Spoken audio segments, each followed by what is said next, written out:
Okay, it's time for another Uma Tuesday. It's time for a nice little chill Uma Tuesday. There's nothing crazy going on. Just my favorite time. Just my favorite time to play Uma.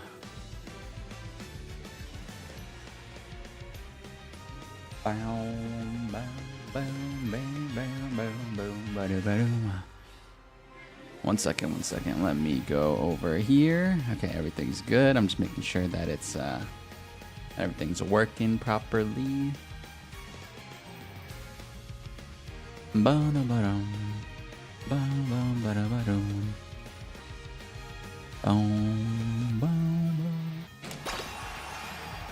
head into the game. Get your head in the game. You gotta get your head in the game. Gotta get my head in the game. Get my head in the game. Oh, why is it feeling so wrong? My head's in the game, but my heart's in the song. It makes it feel so right. Alrighty. Ooh, prize coins. Poker. I mean, not poker. Not poker. Bingo. Give me some bingo coins, my mans, my dudes. Alright,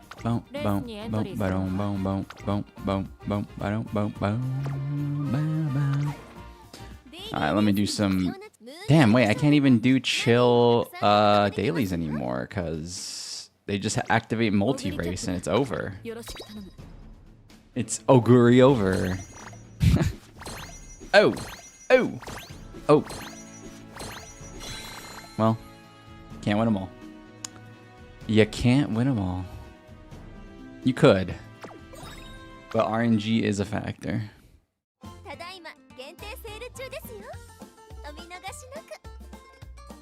Yeah,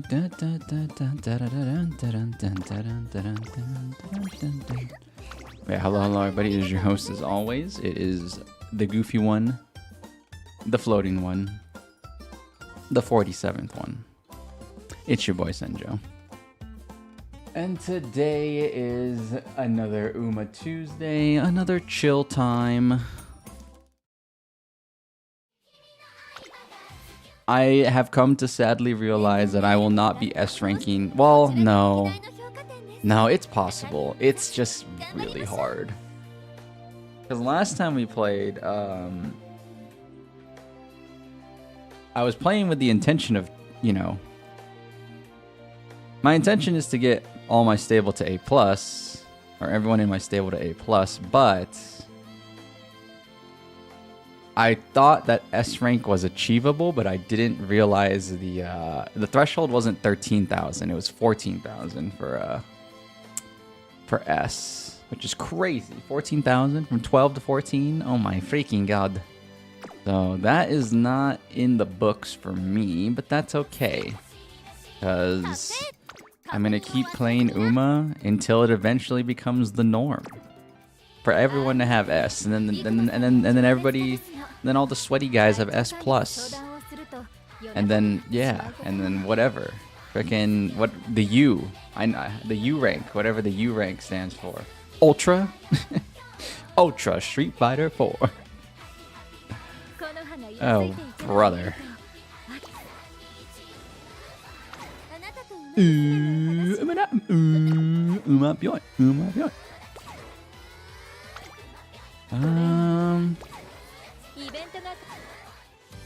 let's just get it started. Who do I not have? Who do I not have on S? Or I mean, who do I not have on even A+? A+ is probably my new gold standard for sure. For sure.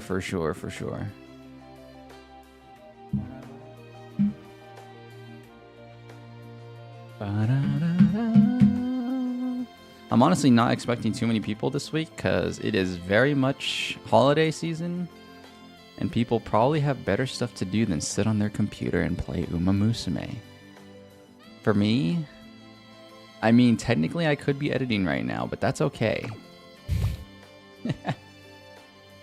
That's okay.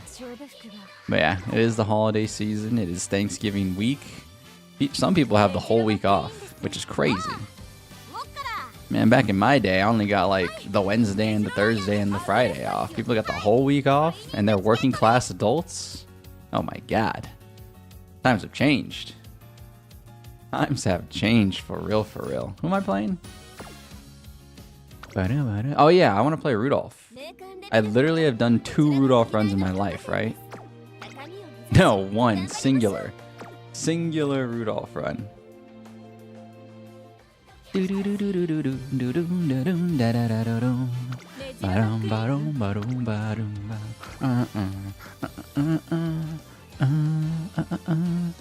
Alright, Thanksgiving food.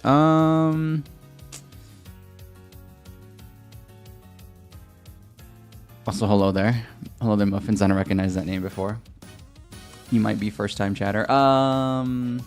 Thanksgiving food. Favorite Thanksgiving food. Probably. I am a ham guy. I'm a ham guy personally. At least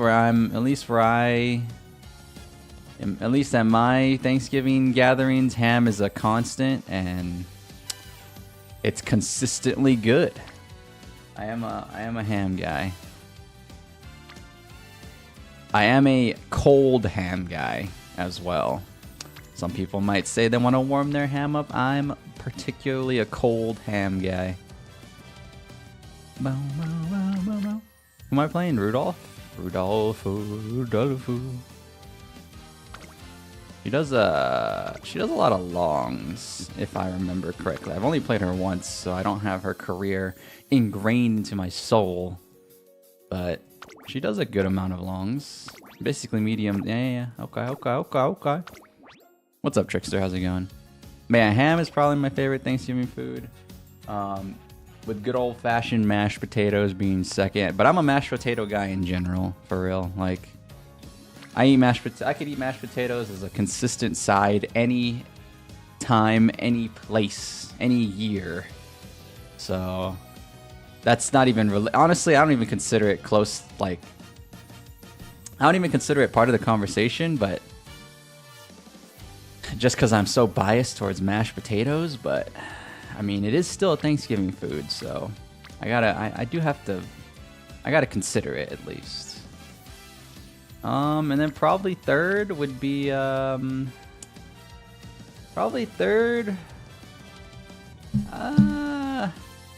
gonna be real. I'm not a big Thanksgiving food guy. I really mostly like Thanksgiving for, you know, seeing my family and stuff like that. I'm more of a, I know the food brings everybody together, but it's not really why I go, kinda. So honestly, I think I only have those 2. Like, I mean, maybe I'll try out some other stuff that's there, you know, but I gotta be, yeah, I mean, I'm just gonna be real. Thanksgiving food doesn't really speak to me like that. It really doesn't.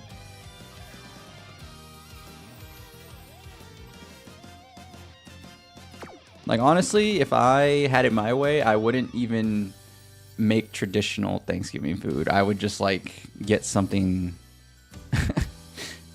I would just treat Thanksgiving as, like, a way to treat yourself and just get, like, I don't know, like sushi or something. But that's not very, that's a very, like, selfish meal, so obviously. But, like, if I ever had that opportunity where I was, like, spending Thanksgiving alone for some reason, then it's like, for sure I'm gonna freaking get like well, obviously, like, I'm not gonna prepare a whole feast for myself. I don't have that big of a freaking stomach, but yeah, freaking just get like a selfish meal.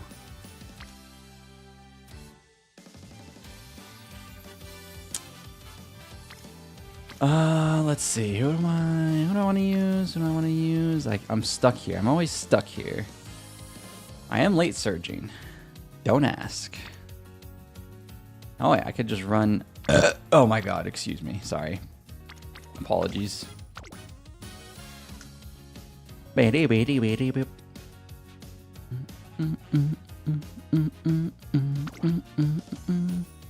Boom. Boom, boom, ba-da-ba-bum, ba-da-ba. Honestly, all right. Honestly, I'm gonna do that, and I'm gonna do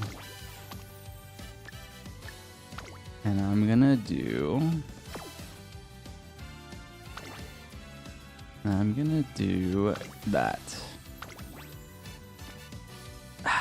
I'm wondering if I should do this for today's run. You've never seen my channel before, and this live stream appeared on your YouTube homepage. What's up? Hello there, Luke Pucks. First time chatter. What's going on? I wonder if I should do this, because then, I mean, I should do this, but like then it's gonna make the stream really short. Oh wait, I'll have one more run after. Okay, never mind. I will do it. Give me my money. Give me my money.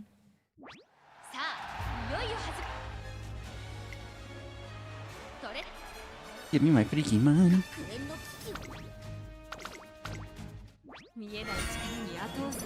Oh my god. The goat. The actual goat. Maybe not exactly my personal goat, but the actual goat.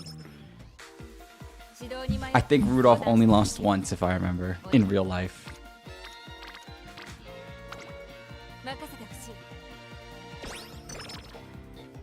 The actual freaking goat of this horse racing business.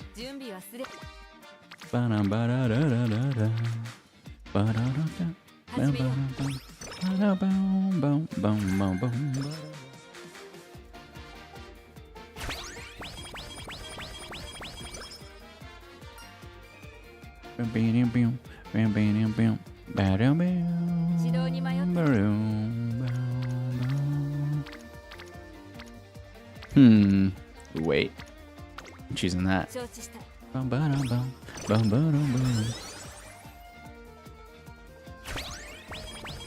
I hope everybody is enjoying their Thanksgiving week, and you know, hopefully those of you that are here are getting some kind of Thanksgiving break. From what I hear, this world is a lot more forgiving these days. Like my friend, this is my friend's last day of working for this week. He's literally only had to work Monday and Tuesday, and he's basically done. So like, I know that's not the same for everybody, but it's like crazy. So hopefully everybody's getting a nice little holiday vacation. You know, and even if you're not celebrating Thanksgiving, just, you know, treat yourself to something nice. Treat it as a good excuse. I will not take the 30. I will not take the dirty 30. I refuse. I do not want my slow metabolism.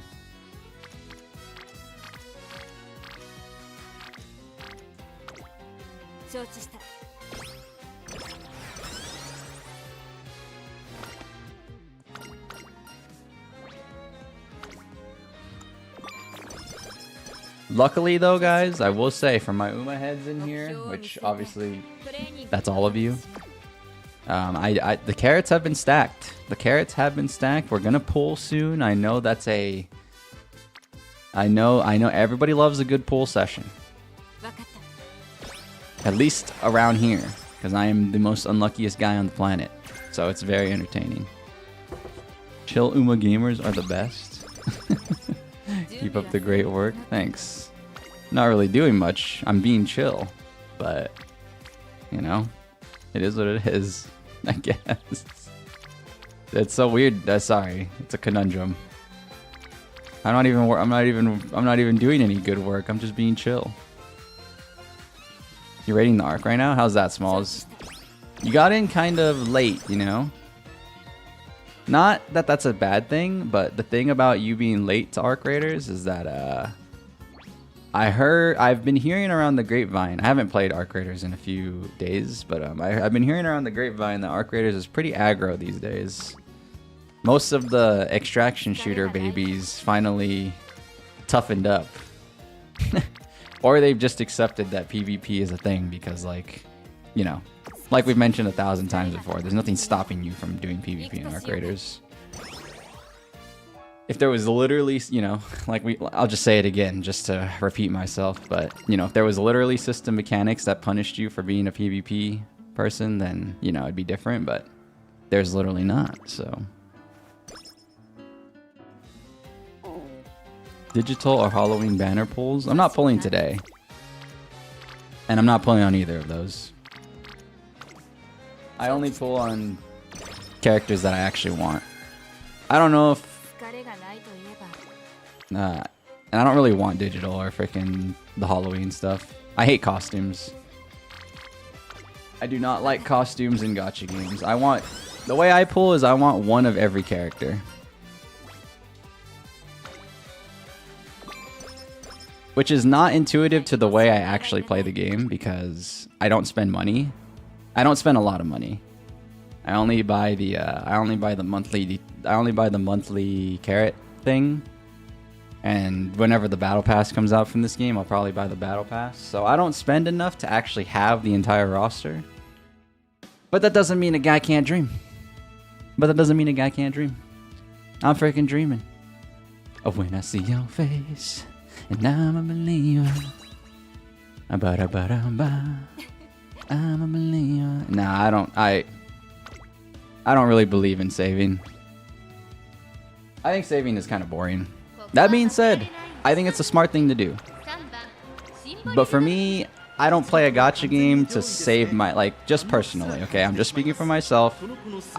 Honest to God, do what you want to do. You know, if you want to save, please do you. But for me, I don't play gacha games to, like, not engage with the gacha, you know? The gacha is, like, that's why they call them gacha games, in my opinion. So it's like, I'm gonna roll, and I'm gonna roll when it's not guaranteed, because I just want to pull. It's fun. Plus, I don't really care if I don't get a specific character, because I want all the characters. I like every single, like... Well, I have my favorites, for sure, but... I can safely say in gachas, I just want every character. So it's like, it doesn't really matter what banner I pull on. It doesn't really matter any of that. And for another thing, I don't really care about cards. Sadly, this game makes you pull for cards. Because, like, it's kind of part of the gameplay loop. It's not like other gachas where you can, like, ignore the weapons. In every other gacha game, I ignore the weapons all the time. I hate rolling for weapons and stuff like that. But sadly, I do have to roll for cards a little bit in this game, so I've always said it in this channel, but if I had like 100 carrots, if I had 100 pulls worth in carrots, 70 of them would go to Umas and 30 of them would go to cards. So that is the equation that I've been running, because I care way more about the Umas than I do the cards. So I am just waiting to get 10,000 carrots. That's about 90 pulls roughly. I'm almost there. And then I'm gonna roll on a banner that I like. And I think I'm rolling on Manhattan Cafe, because I like Manhattan Cafe. Why do I like Manhattan Cafe? The movie. The movie. That movie was fire.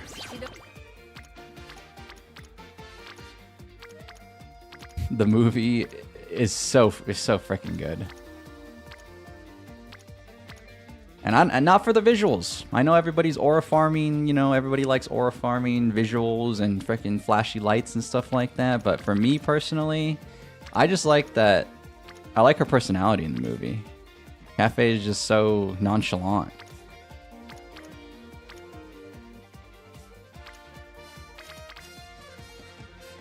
That's another thing. I don't really like anime for visuals. I know it's like a very meta thing that anime studios do these days to like get everybody's attention, because it's like, oh my god, the pretty lights. But no, for me, it's like, just me personally, I love a good story, and thankfully the movie gave me the drama, the character development, the character goals. Oh my god, it was more than just a pretty movie. Yes, So that's why I really like, I wanted Fuji, but we all know how those went. We all know how those went. If you don't know how those went, there's a video on the channel. Go ahead. Go ahead. Go watch the Fuji Kiseki pulls video. Don't worry. If you don't want to watch it now, watch it later. It'll be there. We don't talk about it. I'm not gonna speak about what happened. You're gonna have to watch it yourself. It brings up bad memories.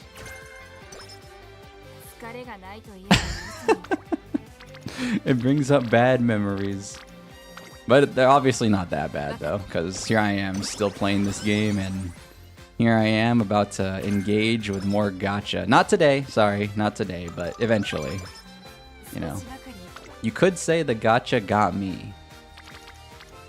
That is something people could say, if you want to be quite punny. I like to be quite punny, so you know I like to say that the gacha got me.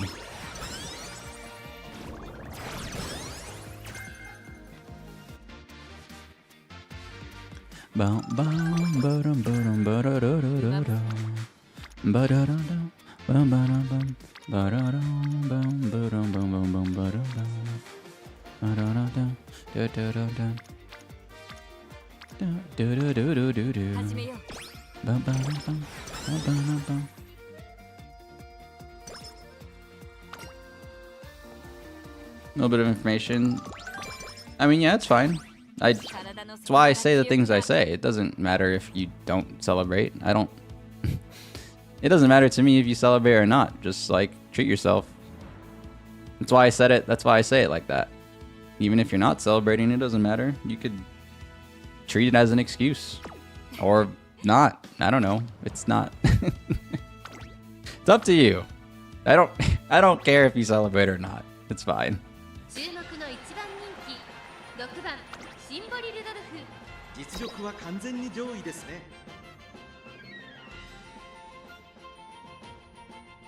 I do celebrate myself personally, and obviously since I do celebrate, I'm going to talk about it, but I mean,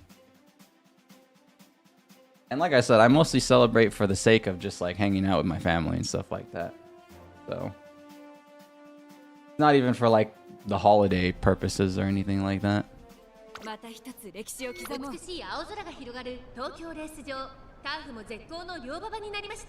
The other day, Cafe Enjoyer, what's up, Smile? Sorry, forgot to mention that. Just had a couple friendly encounters in trios. What? In trios? That's strange. In trios. Huh. That is strange. The other day you found an anvil and some other good stuff, and a leaper was harassing your crew at the extract. You got down and the doors closed on you as you were crawling on it. You were a little angry. That's awkward. That's every extraction shooter actually though. I can tell you moments like that that's happened to me in Tarkov. And now you have moments like that to share in Arc Raiders. So honestly, welcome to the extract. I mean, you're not new to extraction shooters. It's just that, honestly, you said Hunt. I remember you mentioned Hunt as one of your main extractions. You know, like I said, just my opinion on Hunt is it's not the purest form of extraction shooter, so it's like hard for me to call it that. But like Arc and Tarkov, exactly. Yeah, you got extraction shooters right there, baby. That's just business. Oh, the lightning! Oh my god. Oh my god. Dream matchup right here. Oguri versus Rudolph. Oh my god. Wait a minute. Is she out of gas? Never out of gas, baby. That's the frickin' Emperor, bro.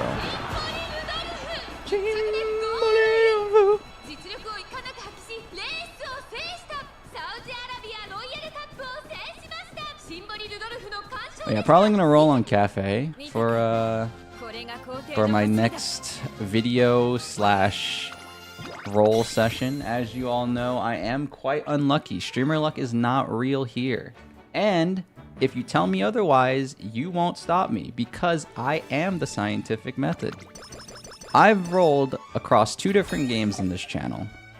ZZZ and Uma. On Uma, I have never gotten the banner character. That being said, I have gotten a ridiculous amount of SSRs. I just never get the character I actually want. I'm being objective here. Alright. On ZZZ's Endless Zone 0, I am 1 and 8. Because ZZZ has 50-50s, and I've lost almost every single 50-50 on stream. So you're not telling me streamer luck is real. If anybody's typing that, you're just not. Like, it's just called regular luck. There's nothing streamer about it. You just happen to be watching somebody who gets lucky. Whenever you see them stream their pulls or whatever. You come here, you'll see me lose. Believe it. We're not pulling today, by the way.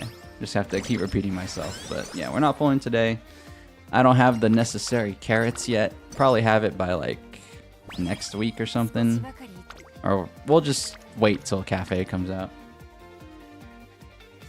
I've heard on the grapevine that Cafe is coming out soon, so... The grapevine usually doesn't lie, except the grapevine is all hearsay, so I don't know if I can truly trust the grapevine, but I'll just patiently wait. Perhaps the streamer luck pendulum swings both ways.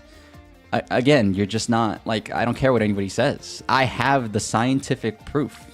Like, I've experienced it. I've recorded it. I've turned it into videos. Like, I literally have the scientific method in front of everybody's face.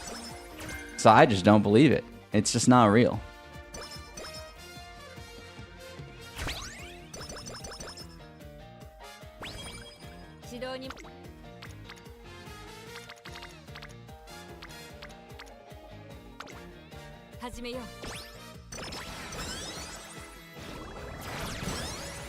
Sucks that you don't have any friends that mess with extraction games. You have one pal of yours that you play most games with, and you actually did play a fair bit of Hunt with him, but he doesn't care for Arc. So you basically just been soloing with randoms?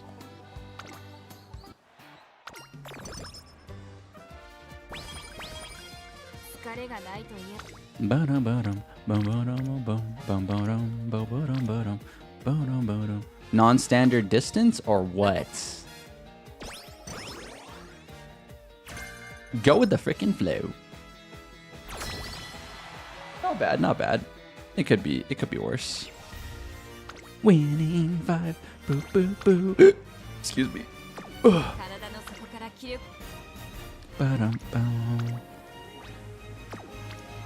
Team, take it easy. You don't think you played a single solo run, just random queue all the way? Well, luckily you could do that in Arc Raiders, though. In Tarkov, you know, there's friendly fire, and there's no HUD, so it's a lot more difficult to do that, and honestly, you can play Tarkov by yourself really easily, because there's a one-shot, you know, there's a one-shot, one-kill in that game. But the problem with Arc, the reason why Arc solo is so weird is because of the TTK in the game. Like, if I'm going to be honest with you, I would not personally recommend you to play solo. It definitely, the game feels better with a team 100%. Oh my god, double Spirit Bomb on Guts. If I click this now, that's the rest of my Guts for the entire game. Like, I'll never have to click Guts ever again. That's 40. That's almost 40 plus on Guts. But I really personally should save the Spirit Bombs. I'll save the Spirit Bombs. Alright, Goku, hold the energy. Just keep it tucked in somewhere. But yeah, the issue, because I played solo and this has happened to me more than once in solo and Arc Raiders, but like I play solo a little bit more aggressive than most do, obviously, because solo is like don't shoot central. They just freaking emote and don't shoot. But for me, it's like, you know, I don't know. Sometimes I'll be a little friendly, sometimes I won't. It depends, but one thing I noticed playing solo in in Arc,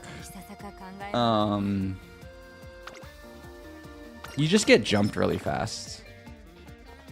Hello there, Shin Masaki. What's up?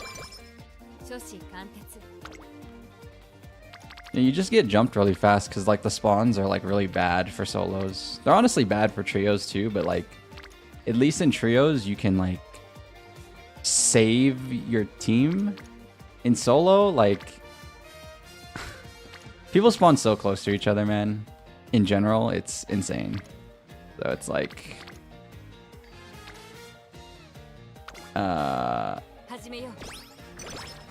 that makes the solo experience like 1,000 times worse. Night Owl. Oh, I forgot.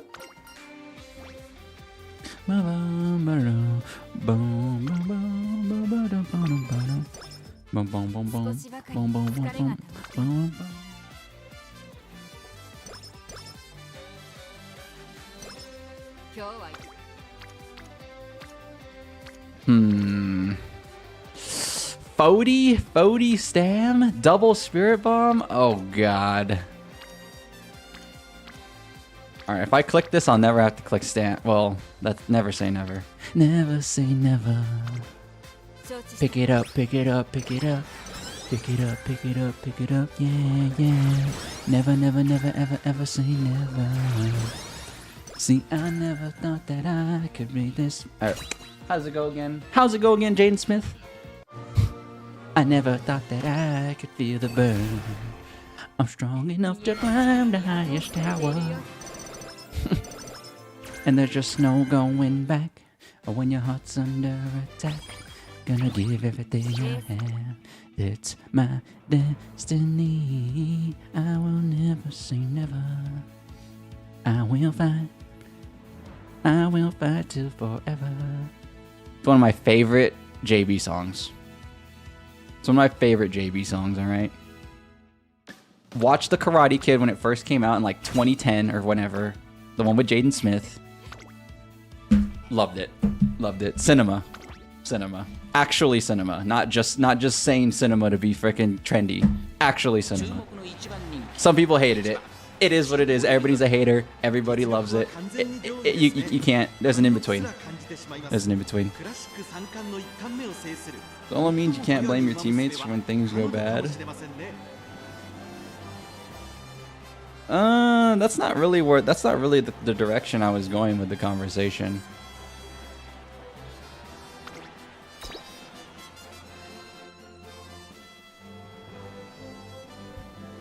I'm not even that type of gamer. I play team games and I don't even like talk to my teammates. I don't even yell at them or be toxic or anything like that.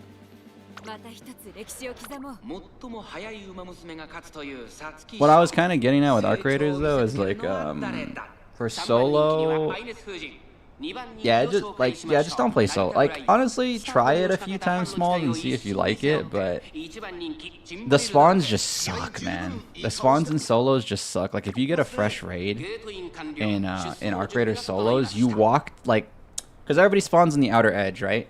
Like it's like if you know anything about extraction shooter spawns, they all spawn in the outer edge. It's no secret. Like, so if you stick to the outer edge, you'll literally spawn like not even a minute away from somebody, and it's actually like really lame because like the instant you do anything in that game, it feels like they're on you like that. Hello there, Sanitation. What's up? Hello, Res11.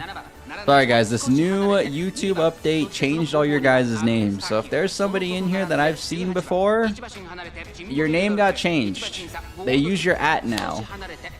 You can change that in your YouTube settings if you wish, but they don't use a display name anymore. So this is not related to me. It is YouTube's thing. So if there's a name before, they literally changed your name. Okay, if your name wasn't exactly the same as your @ then I don't recognize you. I'm sorry.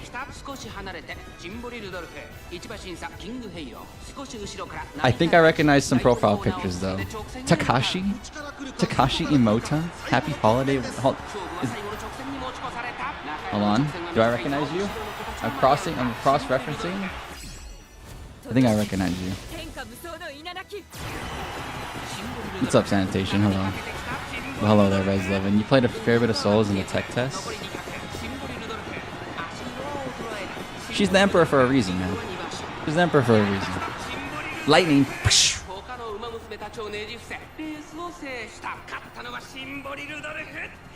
But yeah. I'm pretty sure you guys can see it too, but yeah, the YouTube update changed everybody's names, or if your @ wasn't the same as your name, which some people are like that, then I don't recognize your name, obviously, so.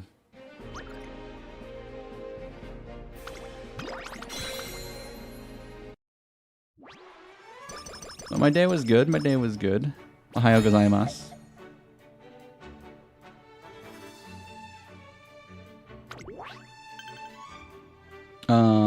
Trio VC can get hella toxic quick though. I mean, that's the nature of online gaming, right? I don't think that's something like unique to ARC Raiders, you know? So it's like, I'm not saying it's a good thing, but I'm just saying it's like an inevitability kind of, so I don't really factor it into the experience, even though I probably should, but like, I don't know. I have a hard time, like, that's something that like I do with games, is like I can't judge games based on something that you experience. Like I could play Call of Duty and hear all of the nasty freaking toxic people, right? If you play ARC Raiders, there's voice chat. You're gonna hear all the nasty toxic stuff, so it's like I don't really factor in voice chat to like the overall experience. I never do. Like I said, I don't really talk to people. I don't really talk to people in games unless it's like Valorant or something. And at the most I do in Valorant is just like he's mid, you know, like it's all business with me. I'm not there to make friends. I'm there to give you the comms that you need to win the game. And then that's it. It's all business with me. Am I ready for CM finale? I don't really particularly care. If I'm being honest with you, I don't really play Uma to like go crazy on CMs.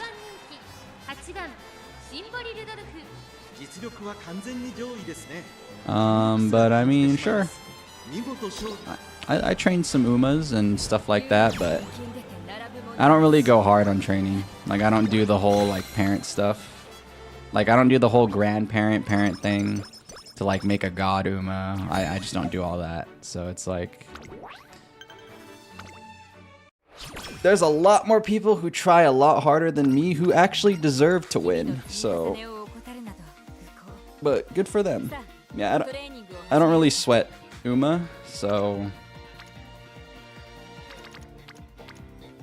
I don't really sweat any gacha game, to be honest, because these are not, I don't treat these games as sweaty experiences. I just play these games casually because I believe they're casual games. So honestly, I wouldn't say I'm ready because I kind of just don't care. I don't really care if I win or lose.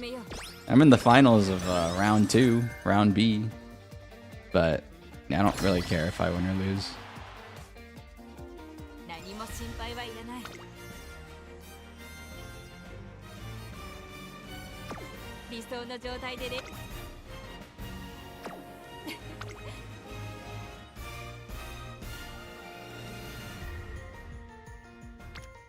I put like the bare minimum into CM. I just gather some cards, hopefully get the skills I want from the cards, and that's it. I don't do any like legacy or yeah, like I mentioned, I don't do any of that grandparent farming or anything like that. I put in the bare minimum effort possible for CMs, and I accept whatever result I get because I'm not actually trying, so.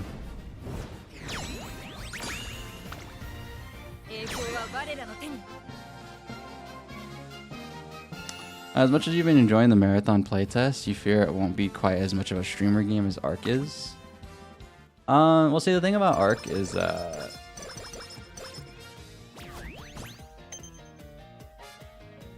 See, the thing about Arc is hold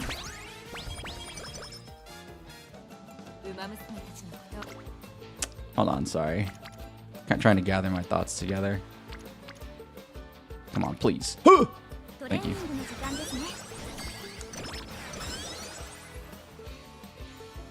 But yeah, the thing about Arc is that Arc kind of developed itself as a... Arc kind of developed a stigma where the AI is actually difficult.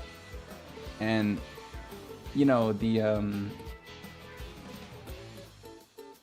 thing about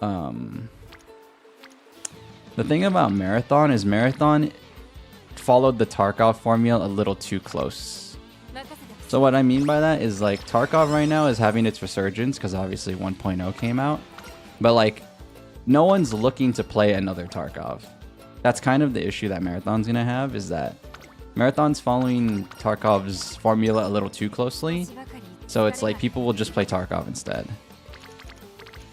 And with Arc is just so different and truly like casual friendly. So that's why I kind of agree with you on how it's not gonna, like, I don't really like that phrasing that you're using, like streamer game. I don't think Arc's popularity is due to streamers. Does it help? Sure. But ultimately Arc's popularity is good because it's a casual extraction shooter. Streamers don't have a lot to do with it. I just don't live in this world where like streamers are the reason why games do well. I just don't. Like Arc was doing fine before this whole event thing that happened with the streaming community in Arc. It literally was doing fantastic. So like I don't think that's exactly what you're saying, but like you're kind of implying it, you know? Like you wouldn't mention it if you didn't think it had an impact, basically. So it's like I don't really believe in that personally. I think Marathon can still do fine, but my issue with Marathon is that, again, it's copying Tarkov a little too closely. A little too closely. And again, if you have the same exact game, people are gonna play the game that they know rather than the game that they don't know.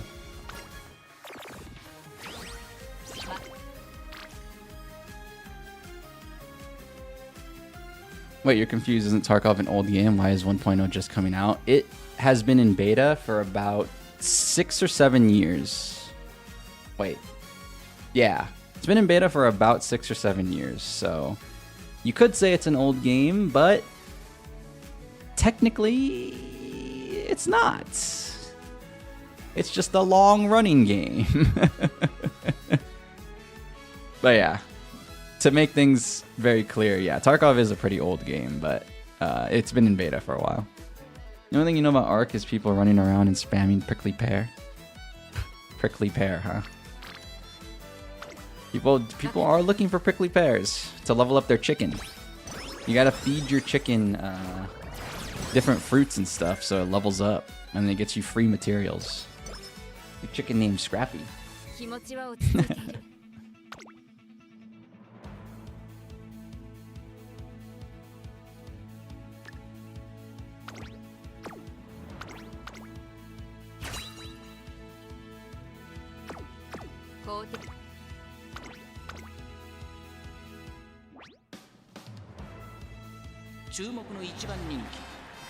Also, you saw an article where the author said that they think it's an issue that the basic weapons in Arc are so good, they think it makes the loot grind less meaningful. Nah. See, that article is trying to be like, they're thinking too much into the balancing. The game is very balanced because the problem that extraction shooters all have is it sucks to play from behind. Even in Arc Raiders, it sucks to play from behind. Like, if you were to start Arc Raiders right now, I'm not going to say... I think Arc Raiders has SBMM a little bit, so I don't exactly... No, I do think Arc Raiders has SBMM because, like... I played with my friend who's, like, level 10, and my account is, like, level 50. And we ran into a trio that were like clueless, like lost. I like 1v3'd them basically. And then I play with my normal group, and it's like they're actually, you know, they're more aware video game players basically. So it's like,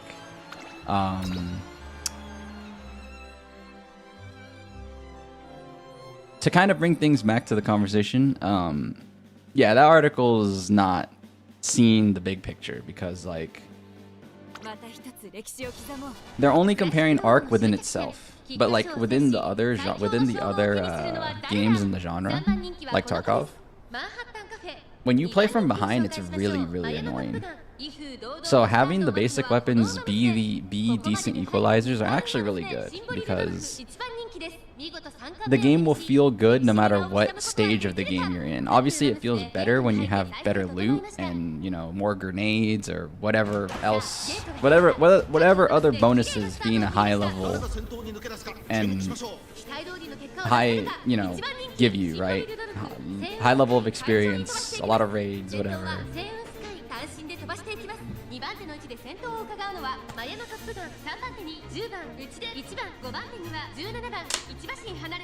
You could basically just pick up the controller if you're a console person, or pick up the mouse and key and boot up Arc Raiders at any point in time, and it won't feel bad to play.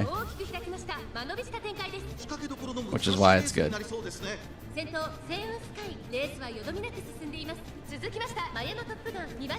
Ark truly embodied the casual extraction shooter experience, which is something that was hard, that was not thought about, honestly. It really wasn't. Like, before we had Arc Raiders, we had the Cycle Frontier, which again was just Tarkov, really, because like the gap was still there. If you played more Cycle than anybody else, you were just stronger.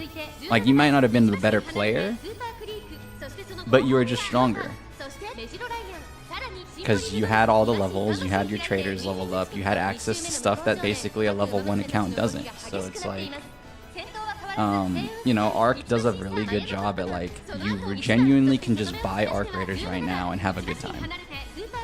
You can't say, as much as I like Tarkov, you can't say the same about Tarkov. You really can't. It's actually kind of, it's kind of sad, but I like that game a lot. It's just, I'm gonna be honest, right? Like, if somebody tried to play Tarkov even now, you're like a little behind. You're not too far, but like at a certain point, it's like you're doing an uphill battle in that game, and you kind of have to be okay with that. Some people are okay with the uphill battle and starting late, but like, I think most gamers wouldn't be okay with that.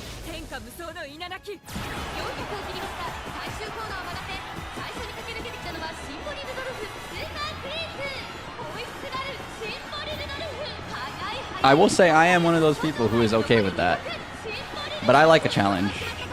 Even if the challenge is like arbitrary, like, you know, it's not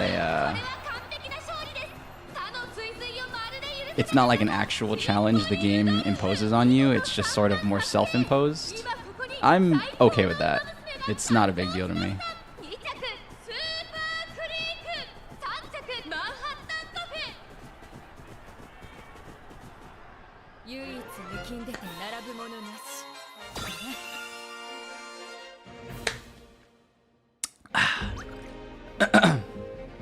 Excuse me.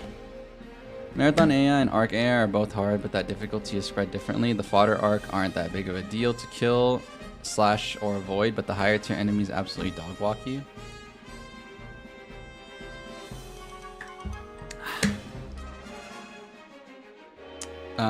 You should not have put or avoid there. All the Arc in Arc Raiders are easy to avoid. Even the Rocketeer. If you just understand that you cut line of sight, because bushes work in that game, so you just hide in a bush. And if there's no bush to hide in, then you're probably playing on a map that has more solid cover. So then you just play around solid cover instead. Every Arc you can run from pretty easily. I'm not gonna sit here and say you won't like take damage, but every Arc you can run from pretty easily. Fighting them is a whole different story, but you know, even the toughest Arc you can run away from pretty well in Arc Raiders.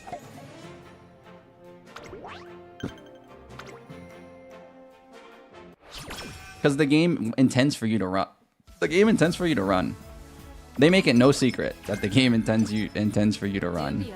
At least in the early game, right? So. Nice karaoke. Big. Huge.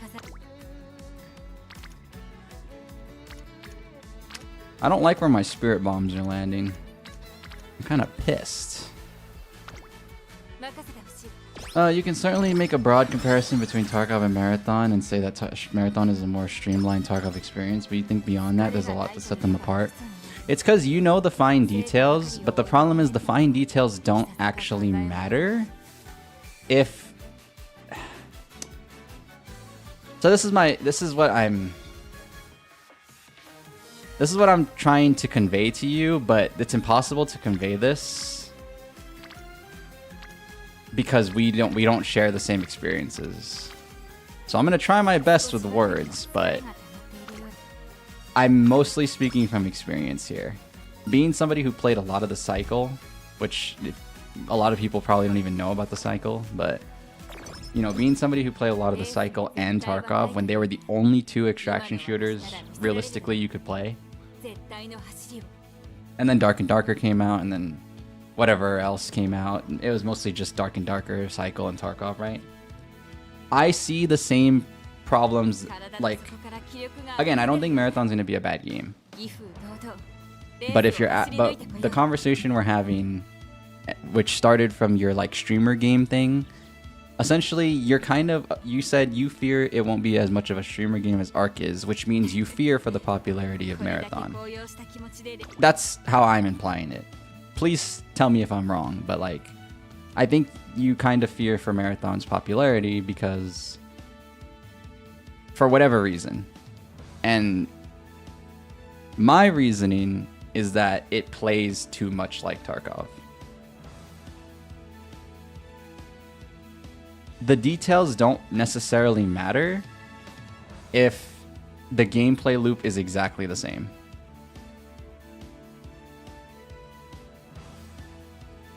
I'm sure there's a lot that set them apart. You have those abilities, you have those cool little things and stuff like that. But the problem for...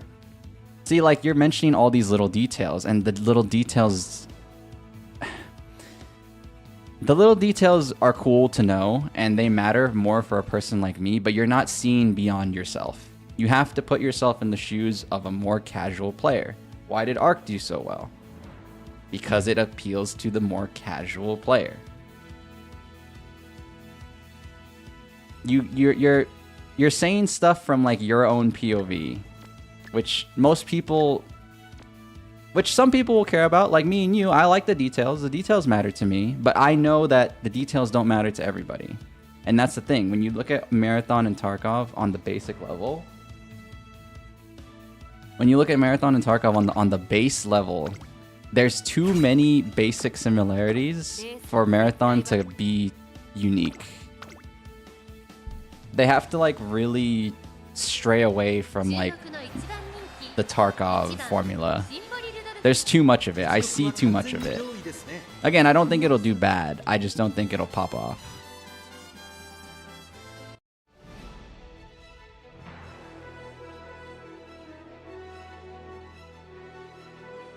Again, I really don't think it'll do bad. I just...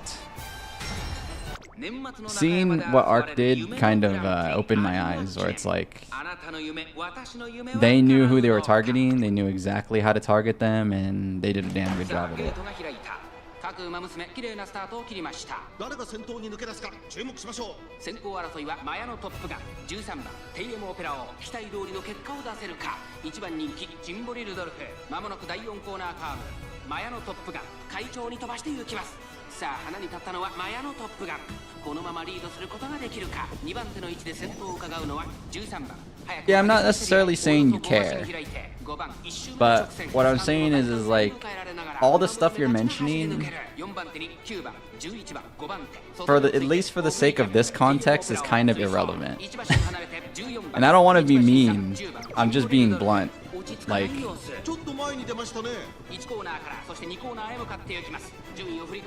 You know, the finer details is what extract players enjoyed and played and paid attention to the most. See, that's your problem though. You're trying to look at it from the lens of like, you want Tarkov players to play Marathon. And certainly some will, but most of the people who play Arc Raiders are not extraction shooter players at all. This is baby's first extraction shooter. Arc Raiders is baby's first extraction shooter. You're forgetting first extraction shooter ever on console, like ever. There's never been a better one. I don't even think the Cycle was on console, and that was like the second best one for a while until it got shut down. I don't count Hunt, and I think most people at this point wouldn't count Hunt either, because it's completely different, like gameplay loop wise. There's a lot more factors besides the actual video game that made Arc Raiders successful. That being said, the actual video game kept people playing Arc Raiders. Don't get it wrong. The actual video game of Arc Raiders is so good that people kept playing, but there's more factors beyond the actual video game.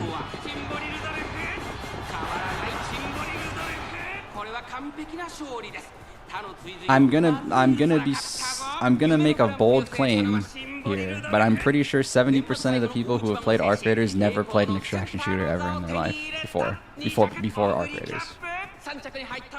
I'm pretty confident in saying that. But I don't blame them either, because most of the good extraction shooters were on PC only. Dark and Darker, Tarkov, Cycle Frontier. Like, it was a very much PC centric video game genre. Like, there was no console versions of these games at all. At least that were any good. So it's like,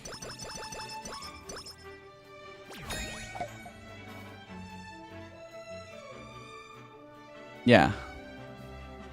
You're not wrong that the fine details are what people kind of care about in extraction shooters, but at the end of the day, how do I say this? Extraction shooters are already a niche. Admittedly, they are starting to try and... The gaming industry, the FPS scene is... not Halen. The FPS industry is trying to make it a mainstream thing. Because there's a lot of new extraction shooters coming out. PUBG's making one. Crazy. It's called PUBG... it's called PUBG... Black Budget. It's on Steam right now. You can sign up for the frickin' playtest. It's kind of crazy. So basically, what I'm trying to get at is extraction shooters were a genre that no one knew about. Essentially no one. Like, it was always there, kinda, but like, it didn't have any hype. Now it's all of a sudden getting hype, so...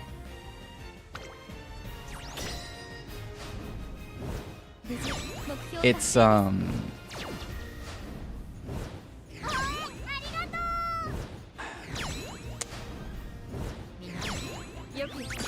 It's to the point where most people's comparison is going to be to Arc Raiders rather than anything else.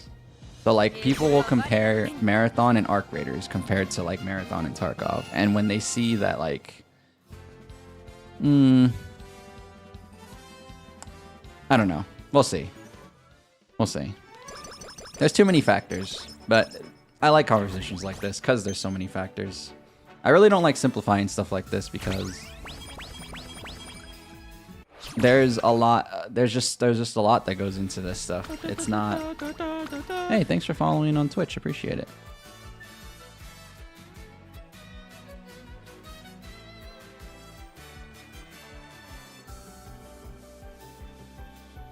I do not want to connect on Discord. I'm sorry. You can unfollow me right now. But I am not interested in that. I'm sorry. Give me 5, 5, 5, 5, 5, 5. I got 5 on it. I think right now the biggest thing holding Marathon back is bad PR and yep. have to go to bed because it's nighttime where you live and you have to get up early, you're definitely coming to these live streams. See you later, Luke. Appreciate it. Thanks for watching. Short time, long time, lurking, or chatting. I appreciate it. Bye-bye. Now, right now, the biggest thing holding Marathon back is bad PR and reputation from Bungie. I mean, I guess. I don't know. That's the part of the game community I don't like, is like, why do people... I get why people care. I shouldn't say that, but I don't know. I haven't... As somebody who has not played Destiny, I don't have anything bad to say about them, so... And honestly, knowing gamers, everybody always gets mad at their dev. Everybody always gets mad at their dev for something. All the Apex players get mad at Respawn and they still play Apex. So honestly, I don't really listen to the noise. I really don't listen to the noise. It's like, dude, everybody's going to be mad at some dev for something and they're still going to play that game because it's still the game they like. So I don't know. People get mad at Riot, but they still play League. People get mad at Bungie, but they still play Destiny. It's like, I don't know, man. People get mad at BSG, but they still play Tarkov. I've done it. I've complained that little changes they've done, but ultimately, like, I don't know. I'm sure some of it is actually good criticism, but like, I don't know. I think most people just complain. I think most gamers just complain a lot, and they don't actually come from an area of like actual criticism.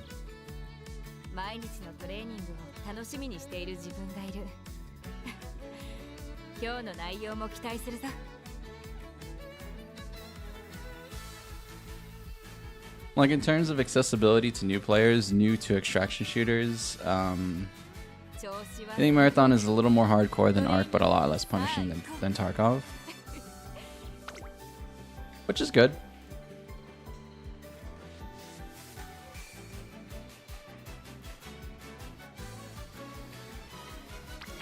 Sorry, hold on. Let me gather my thoughts.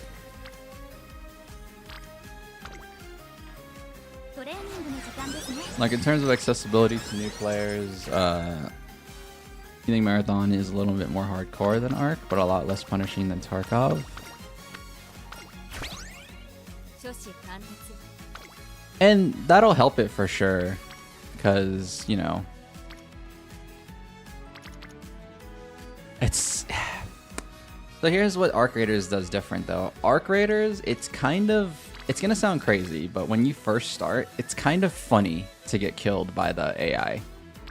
Like, they somehow made it to where, like, dying, at least when you first start, because, like, everything's new, and it's like, you kind of don't care about dying yet at the very beginning.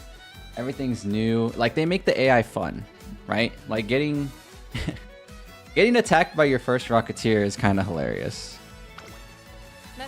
Again, that's how I looked at it. I honestly think most casuals kind of share the same opinion as me. Because, like, if you're actually truly casual, you're not going to get upset that you freaking died. You're just gonna keep trying until, like, you know, until you formulate an opinion. At least that's what Reddit makes me think, man. A lot of how Reddit talks makes me think that, like, they just enjoy the game, win or lose. Anyways, I know Reddit's not like the end all be all, but like,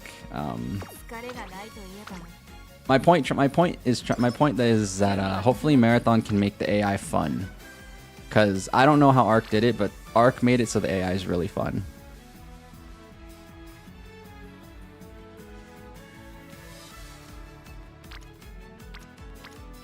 Like, I actually really enjoy fighting the AI in Arc. Like, the AI in Tarkov is very filler until you run into a boss, because the bosses are pretty tough, but I'd even say that, like, if you get jumped by enough wasps if you get jumped by enough, like, little wasps and hornets in Arc, it could be a decent challenge.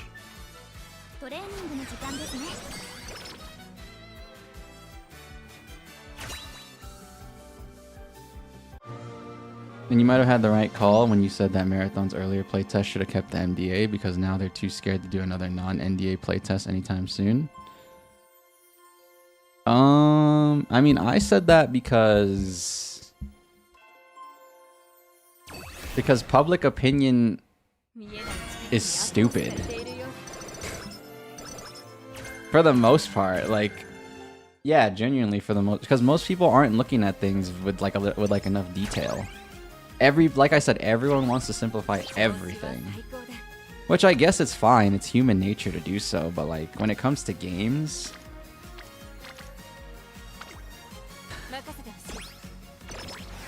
I mentioned the fine details earlier in our conversation.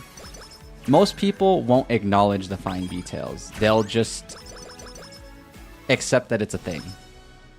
Okay? No one like consciously acknowledges it, but the fine details is what makes a good game. And again, that's why Arc Raiders is so good. But most people will look at just like the bait, like, you know, what do you see everybody complain about? No matter what game it is, it doesn't matter. It could be anything. It could be freaking Uma, for example.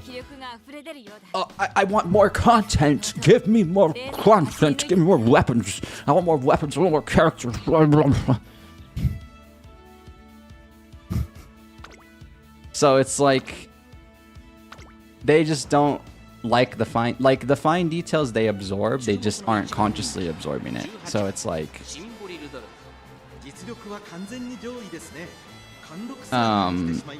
that's to bring things back to the NDA talk. It's like people didn't want to see beyond the surface of Marathon's playtest.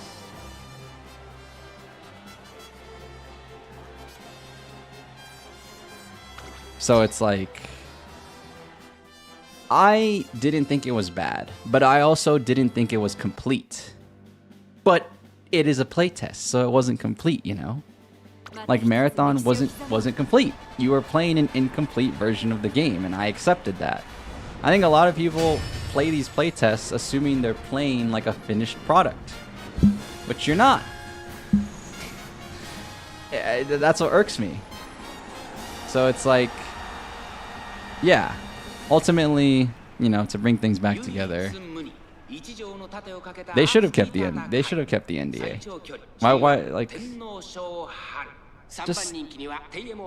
just work in silence, man. I don't know why everybody needs to release a beta. I don't know why everybody needs to release a playtest. Like, I mean, I get it generates hype, but it's like, man, if you don't have all the pieces together on a playtest, which is sad, by the way, I can't believe I'm saying it like this. If you don't have all the pieces together on a playtest, they just eat you alive, man. They just eat you alive, and it's crazy.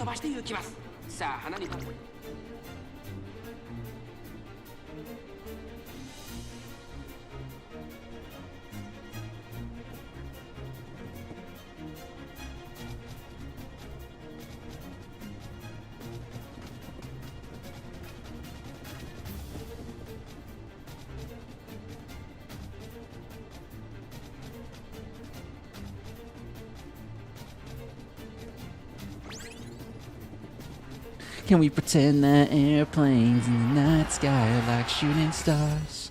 I could use a wish right now. Oh, she just summoned the lightning. She's gone. Septia, good luck? Good luck with what? Private opinion for the win? I mean, I'm just being me. If somebody condemns me for speaking my mind, then that's up to them. But I don't really care what anybody else has to think.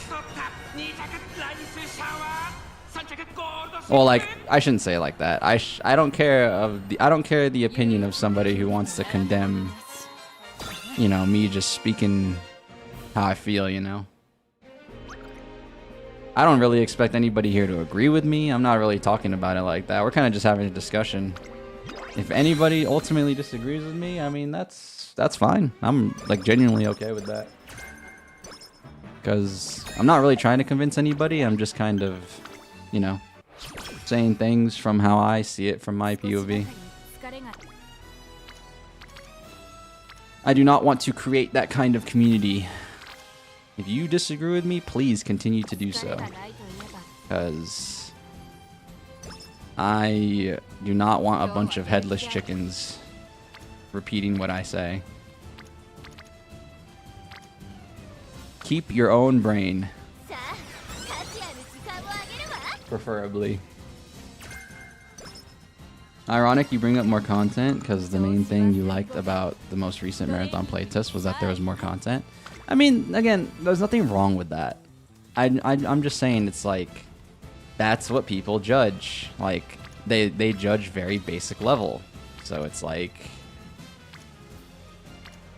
it bothers me, because it bothers me, but ultimately I'm not oblivious. I'm not oblivious to the fact that that's how people look at games.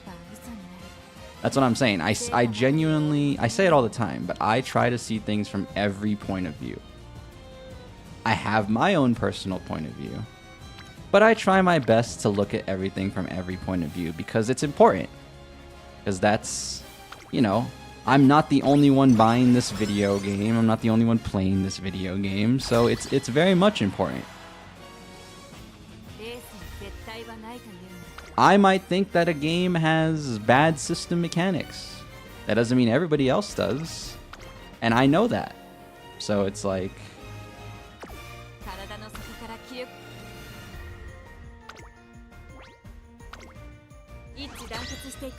Do I consider myself a unique person in that regard? I kind of do, because I do think most people, they just don't really try. They don't try.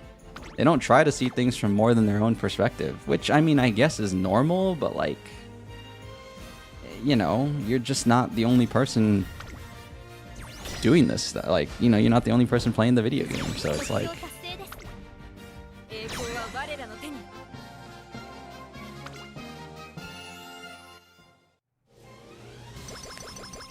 Honestly, if the game fails to make a good first impression, it's going to be cannibalized by collective bad sentiments, and it gets torn apart to shreds of irrelevancy. Sure. But, I mean, I don't believe any game is dead on arrival. Look at No Man's Sky, for example. No Man's Sky turned itself around, and, you know, I've never been interested in the game of No Man's Sky, but I love the redemption arc that game went through, so I don't really believe Marathon is unredeemable. It's just that sadly a lot of people do believe Marathon is unredeemable, so it already has like a bad stigma attached to it, sadly. Very sad, very sad. It's like people don't want new games. It's like people want to play the same video game for the rest of their lives. Interesting.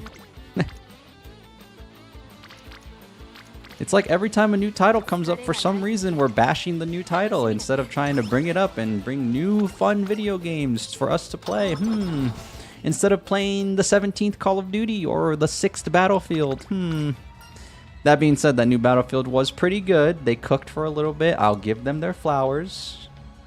I will give Battlefield their flowers. But honestly, cliche aside, because I did the cliche thing where I mentioned Battlefield and COD, but cliche aside, they do that for everything. It's not even just shooters. They literally do that for everything. It's like, what is it? What game?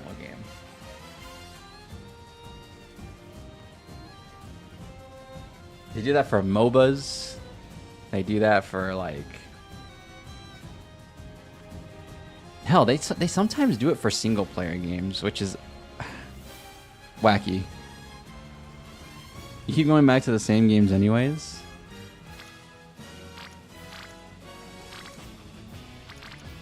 And honestly, there's not really an issue with that. I just like playing a lot of different games. That's how I grew up. I luckily had, like... You know, I grew up in the PS2 era, so it's like I played Ratchet and Clank, I played Jak and Daxter, I played, I played the big three, Sly Cooper, those three, and I've always loved having the ability to play different games. I like games. Like, I don't just like games as like a source of entertainment. I genuinely really enjoy video games, so it's like I want, as a personal, on a personal note, I like it when there's new competition coming up, because, you know, another example I like to tell people is, like, I grew up in the era of Halo versus Call of Duty. When all these people were doing their turf war, their little gang war on frickin' COD versus Halo, I was playing both. I was living La Vida Loca. All these people wanted to have their loyalties and deprive themselves of a good time. I was having a good time times 2. So it's like I just don't believe in all that stuff. It's like, why would you? It's lame. That being said, I know people sometimes only have time for like one video game and they'll stick to one video game for the rest of their lives, and that's fine. There's nothing wrong with that. It's just for me personally, I can't do that. I like games. I do. I truly just like games. Hello, oh gosh. Hello there.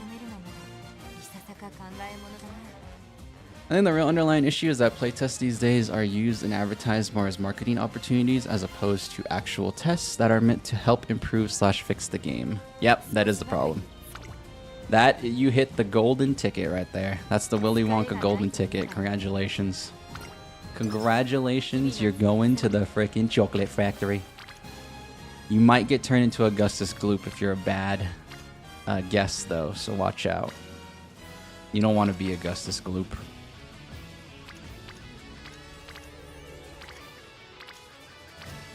But yeah, that is the problem. Playtests are very much like, they're not used for what they used to be. Like, dude, I remember when I bought Halo 3 ODST and it had the code for the Halo Reach beta. It was sick. Because it was just like, it actually felt like a beta. Like, I knew the game wasn't complete, and I felt like everybody else knew the game wasn't complete. It was just like a cool, nifty thing to like play early, and it's like, oh, there's gonna be more after this? Wow. So it's like, that's what annoys me, is like people look at these playtests and are like, oh, is this it? I can't believe this is it. You're telling me this is all you have to give me? That's all you're gonna give me? This game's gonna suck. This game's gonna suck when it comes out. Like that, I can't, that's actually, I swear that's how people actually think these days. Oh yeah, YouTube did change your name. That is, yeah, it uses your @ It does use your @ so you're gonna need to change your @ which you can do. It is an option. You can change your @ but it's Shadow. All hail Shadow, heroes rise again. Sorry.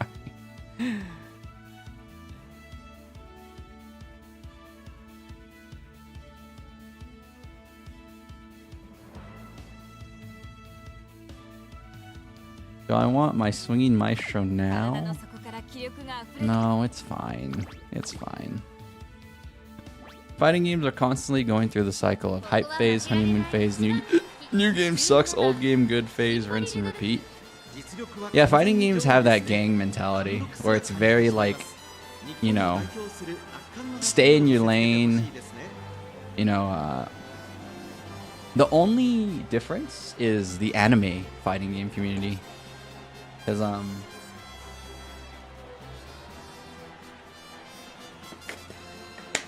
generally, like, if you like Guilty Gear, you probably played BlazBlue, maybe like Skullgirls, or, what's the one called? Unist? Under Night in Birth, or whatever that one's called. So it's like, I know like the anime fighting games, they all generally play all the other anime fighting games, but like when it comes to like Street Fighter versus like Marvel, or, Street Fighter, Mortal Kombat, Street Fighter vs. Mortal Kombat, stuff like that. It's like you could really see like the turf war there, which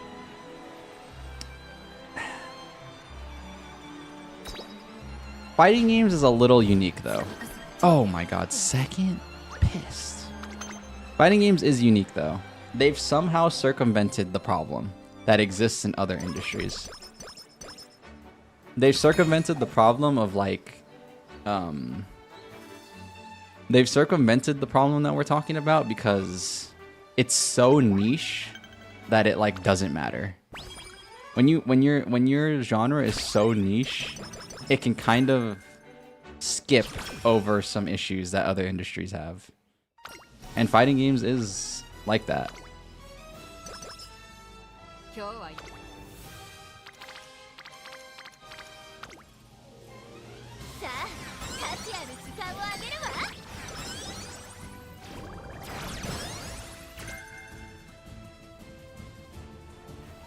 The gatekeeping selection effect?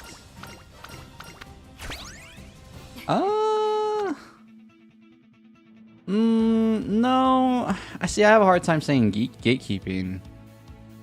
In general, fighting game players are pretty. Nice to you when you first start. Like, as in, like, they just want you to play their game.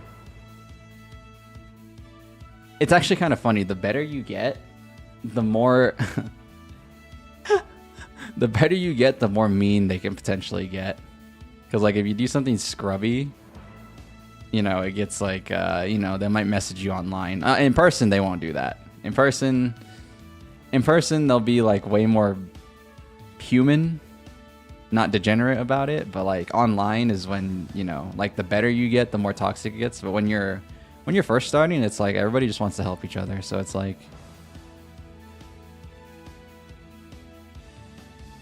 I have a hard time saying gatekeeping. I will say selection effect though, although I don't really know what you mean by that, but I'm assuming what you mean is that just like everybody chooses their own game and stays in their own lane kind of thing. So if that's not what you're saying, then I don't really know what you're saying. So I might be missing the mark here, but yeah.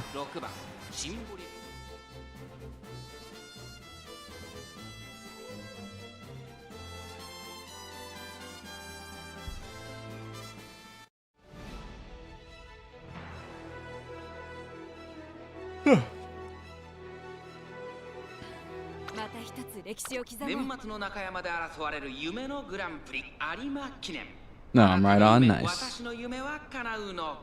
3番人気にはダイワスカーレット、2番人気を紹介しましょう。マルゼンスキー。さあ今日の主役はこのウマ娘を置いて他にいない三冠ウマ娘ジンボリルドルフ、1番人気です。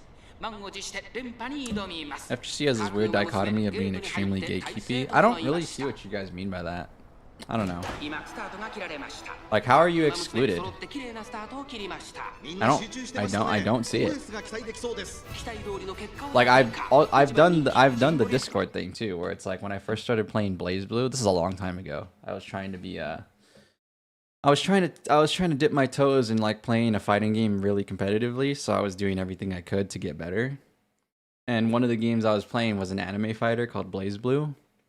And I was in a Discord, and I don't know, man, people were pretty friendly. I don't really see what you guys are talking about.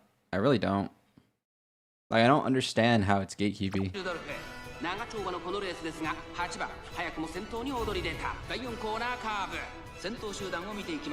Because seriously,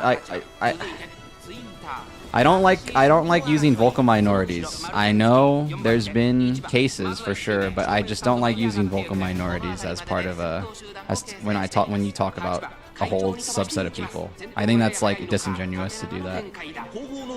I get it. I get that you guys will, but I just don't think that's right. So, in my personal experience, as somebody who actually went through it as a new player, I don't think that's true at all.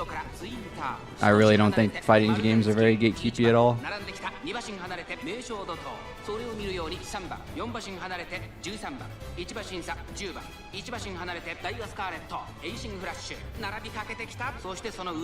I think what makes fighting games gatekeepy is the fighting games itself, if there's any gatekeeping to begin with. It's because fighting games are hard.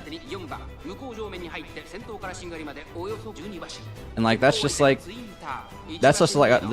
up to the individual, honestly. Not even that the community is gatekeepy.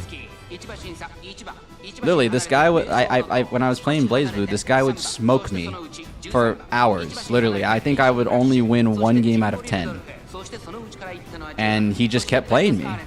He didn't say anything mean to me. I asked him for advice, and he was pretty cool. He might have been a little heavy-handed, but like I'm not freaking weak-skinned, bro. Like heavy-handed as in like what he would like, how he would give me the advice and how he would say it. But like honestly, like I'm not a freaking baby. I could take it. I know for some people they'll freaking maybe get a little bit offended when it's like somebody you don't know who speaks a little bit more heavy-handedly, but like I don't know. Again, that's like a personal point about me being a little bit more like thick-skinned about it, but like I don't know. I just don't see the gatekeepiness. I really don't. Especially playing against that guy that I'm talking about.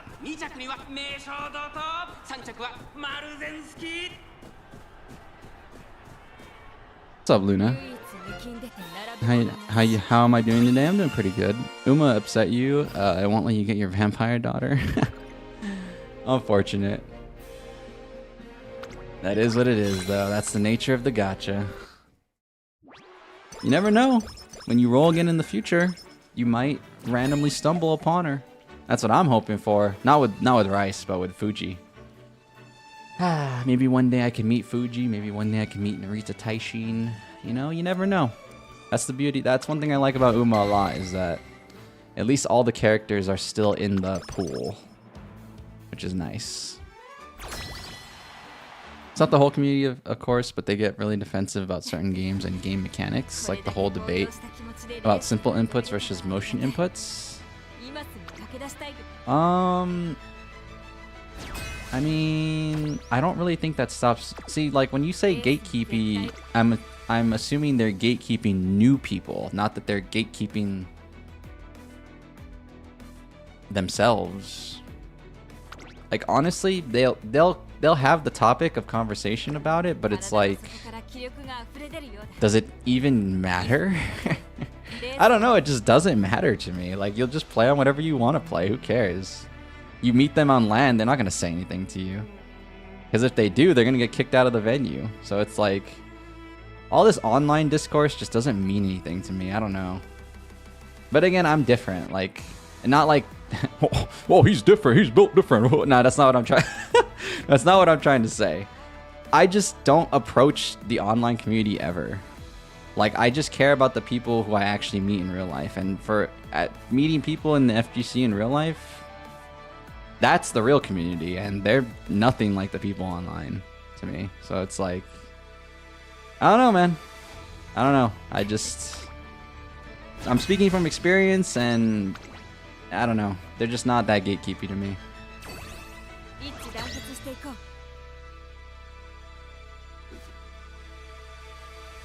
I think on a personal level, when it comes to the individual interactions, FGC is generally nice to newcomers, but a lot of them also hate the idea of their games being more accessible to newbies. So here's where I will agree with you on that point, though. It's because fighting games are built off of blood, sweat, and tears, and I know it sounds dramatic to say that, but like when you sit in the training room, like those players have, and they do the repetitive nonsense that you have to do to get good at whatever they're training, right? It could be like a specific reaction. It could be a specific, it could be practicing your motion inputs to do the Shoryuken or the Hadouken, like whatever, right? Quarter circles, whatever. They like it that like you put the time and effort to be good, even if you're not actually good. People like it because, you know, it's camaraderie.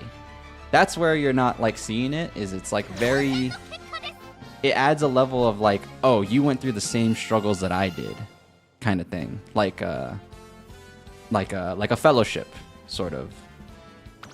So that's like what you're not really seeing, is that like, that's really why they hate the idea of the game being more accessible and easy, is because they feel like all their hard work and effort is squandered. Now, there's not a problem with that. There's not a problem with feeling like their hard work was squandered. There is a problem with, like what you said, there is a problem with like isolating somebody, or, you know, just because they play modern. I don't care if anybody plays modern. That being said, I have friends that do, but I personally don't care. It's just like, whatever, man. It was good for Street Fighter 6 to add modern. It really was. It was great. That's the reason Street Fighter 6 is still doing so well to this day, is because it's still hard even if you play modern. you still have to put in the blood, sweat, and tears to get good at the game. Just because you play on modern doesn't mean that you're not putting in the same amount of hours to like get good. So like that's where I think you're missing that point, is like it's a very much like camaraderie thing, and like when people know that you did that, when you put in that same amount of effort to get good as them, it's like it is like a fellowship thing, for real, like type thing. And honestly, that's another reason why fighting games can appear gatekeepy, because they're not easy. You actually do have to put in a lot of effort, and not everyone wants to put in that effort. Which is why the discourse comes about online in the first place, because like people who want to put in zero effort to be good at a fighting game compete with the people who put in that time, you know? Like you practiced all that stuff. Like even if you're on modern, you still have to practice anti-airs. Not that you have to practice the input exactly, but you have to practice reacting to them. You know, you have to put that time in. So it's like, that's why to me, I don't disrespect modern, because they still have to put in, they might not have to put time into the mechanics of it, but you know, you still have to. I played against modern people on Street Fighter 6 that still don't anti-air me, you know? So it's like, even though it's infinitely easier for them to do so, right? So it's like, it doesn't matter. You still need to put in the time. Like, modern doesn't instantly make you a god. In fact, I debate that modern is actually a disadvantage in some games.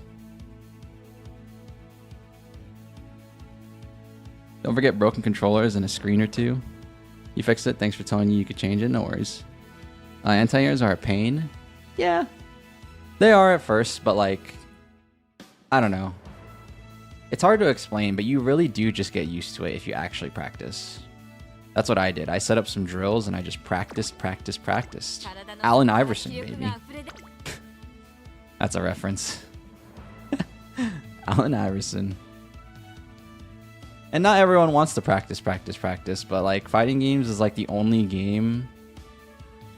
No, I shouldn't say only, but fighting games is one of the few like really big examples where it's like you genuinely are practicing like a sport. Like, you know how basketball players sit in the gym and they just shoot shots for like hours? That's literally what you have to do in fighting games. You just like, for an hour or two, you just practice one specific thing, and it like literally like this, like right, like maybe you let a day pass for it to set in your brain, but like I've had moments in fighting games where it's like I'm doing so bad one day and it's just like growing pains. Literally the next day I'm a god on the sticks. It's crazy. Some of you will not believe me, but like literally you just have to like, that's just how those games are. You have to suffer. You have to suffer to grow. And not everybody wants to do that. So I don't blame them. Not everybody wants to suffer to grow, but you really have to.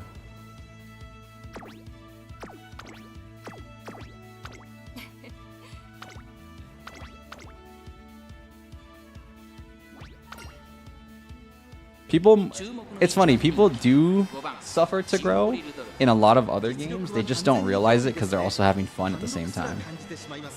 So like when you die in like Arc Raiders, for example, you technically are suffering to grow. It just feels different because it's a little bit more fun.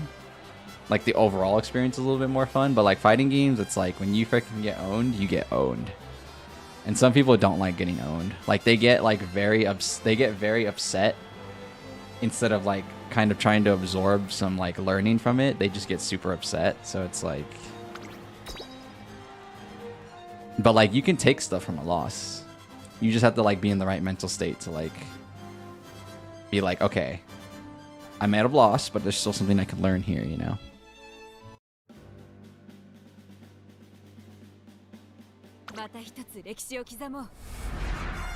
Did I ever play King of Fighters? No, I haven't. I've not played King of Fighters is a genre I've not really played. I played Tekken, Street Fighter, Guilty Gear, Blaze Blue, just to name a few. By far the best fighting game that I'm good at, or the fighting game that I'm best at, is Street Fighter, but you know, I still got a lot to learn. I still got a lot to learn. Hold on, look at Machikane-tan Hoisar. When is she coming out? When is Machikane-tan Hoisar coming out? I know she's a 2-star, but still. She's killing it. A moon. Not the right rhythm. It's because it's more frustrating when you screw up in a fighting game. I mean, yeah, I know that, but it's just like, I don't know. Again, I just approach it differently.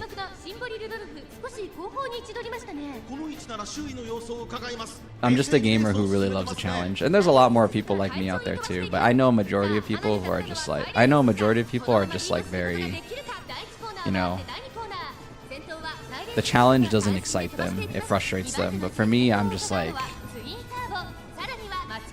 I won't rage on Street Fighter, I won't rage on any fighting game.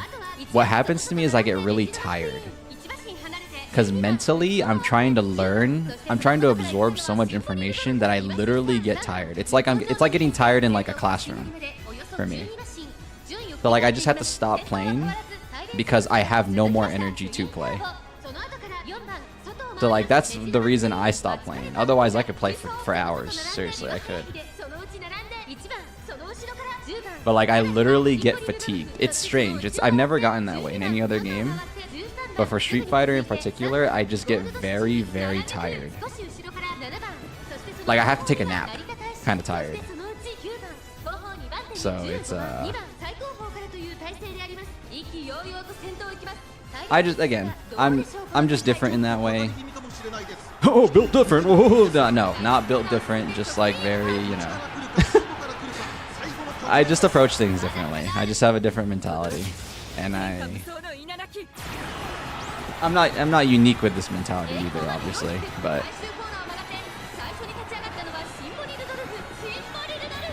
you know.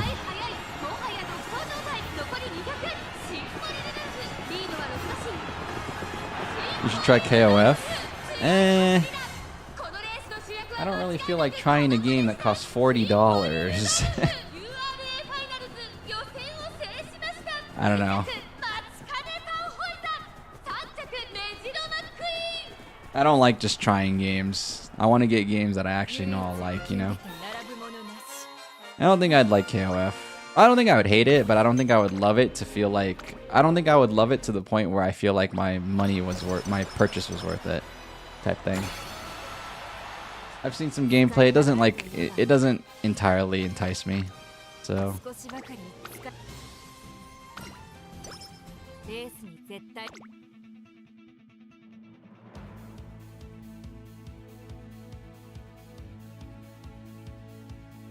When you first started Street Fighter 6, you literally had slight fevers after matches. Dude, I believe you. I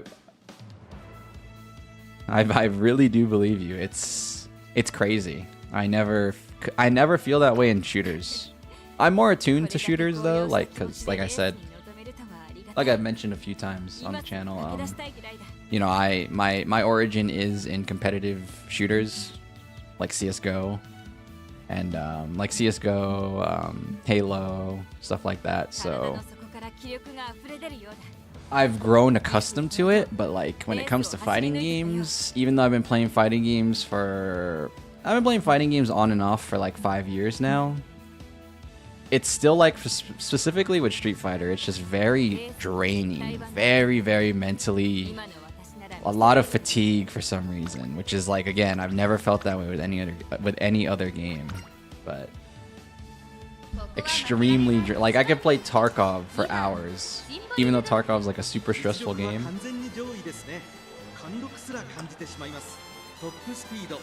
But it's like for Street Fighter, for some reason, I can only last like maybe 3 hours. You know, it's like crazy.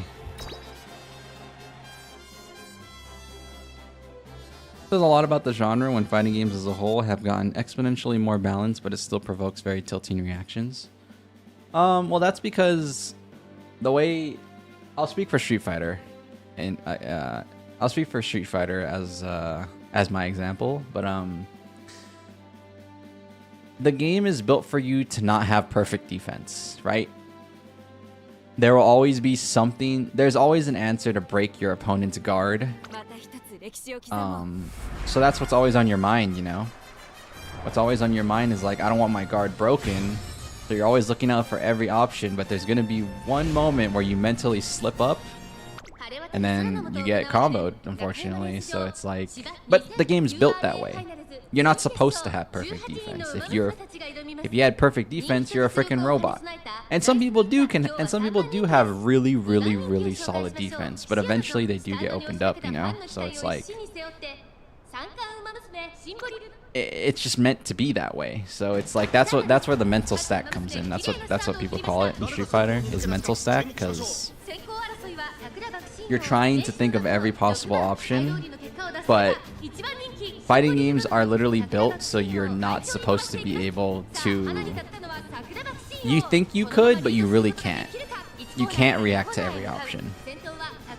You might have every option in your head, but you just react a split second too late, and then, you know, it's just built that way.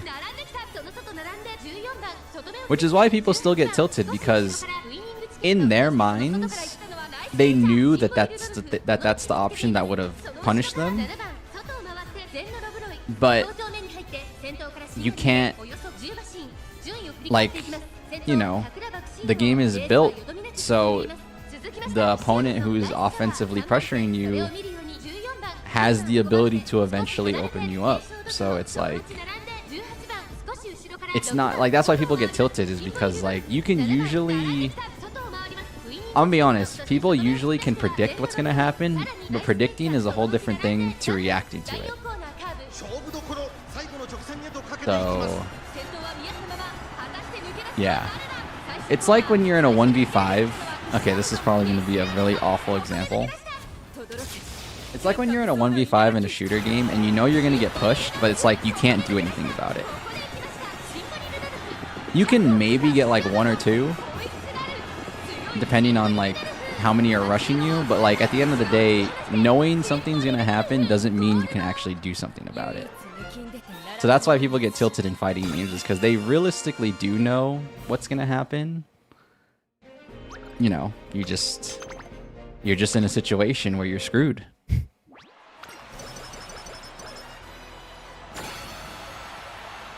So what people usually get tilted about in fighting games is the fact that they wish they avoided that situation entirely.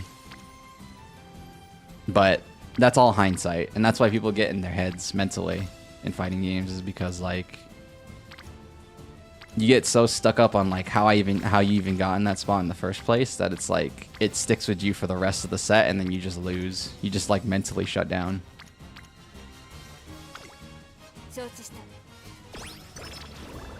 But that's the genre. That's literally the genre. That's fighting games. Like, mental is the most important part, in my personal opinion.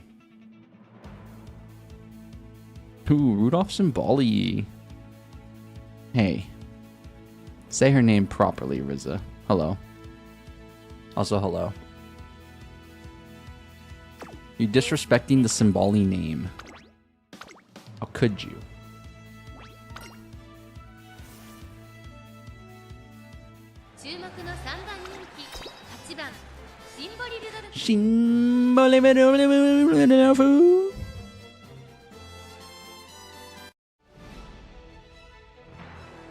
Rank grind in fighting games definitely feels a bit worse than in other types of competitive games. How so?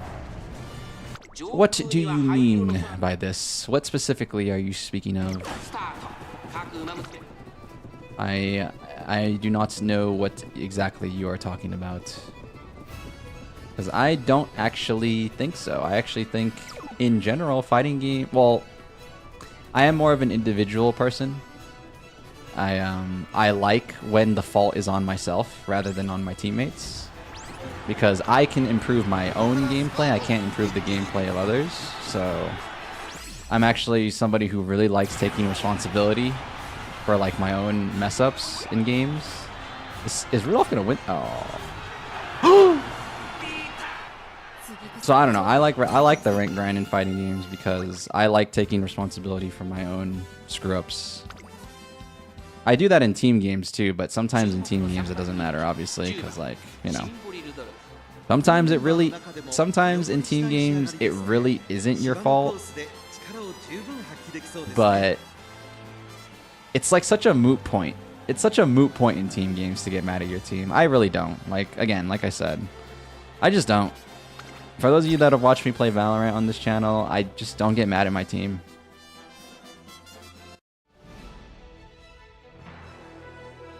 Like, there's nothing I can do about them, right? So why even get mad at them? I don't really see a point. At the end of the day, the only thing I can change is myself. So that's all I'm gonna worry about. If I make a bad play, then I'm gonna be. That's what tilts me the most, when I make a bad play. If I make a bad play, oh god, my mental gets destroyed.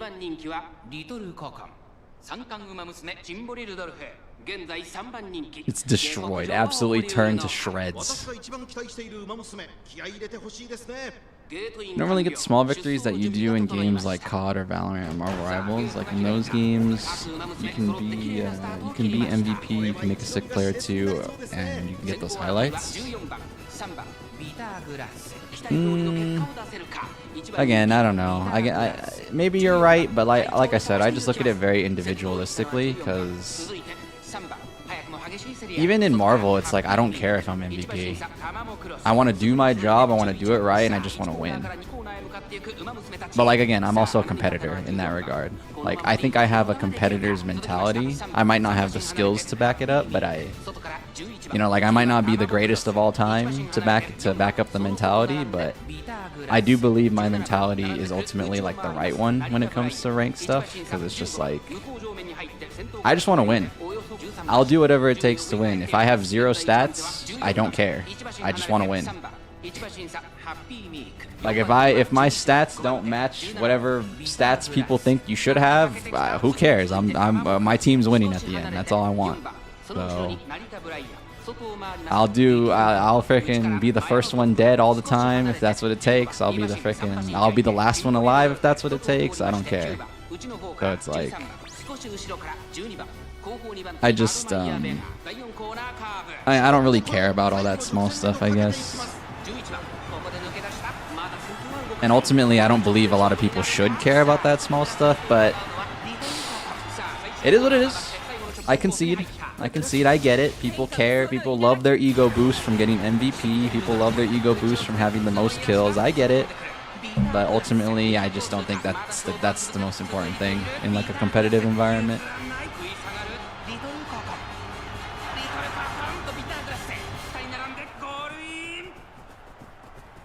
And yeah, to bring it all back to fighting games, it's just like that's why I like fighting games so much, is because it is your fault. You better suck it up and admit it when it's your fault. I think a lot of people do have trouble admitting that, just like in their daily life, honestly. It's like, you made this mistake. There's no excuses, bro. Don't make excuses. You don't need the excuses. At least that's how I look at it. You don't need the excuses. Just own up, put it in your head, and make sure you never make the same mistakes again, kind of thing. That's how I talk to myself sometimes.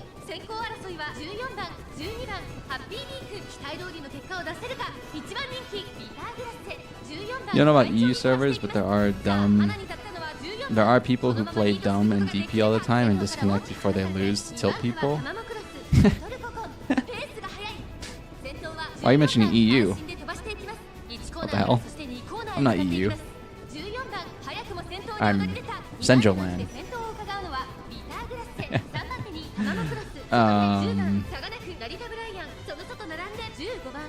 But yeah, I know that those people exist, but like, whatever. I don't know, I don't care. The thing about Street Fighter though, which is cool, Street Fighter, dude, you can get so many matches in an hour.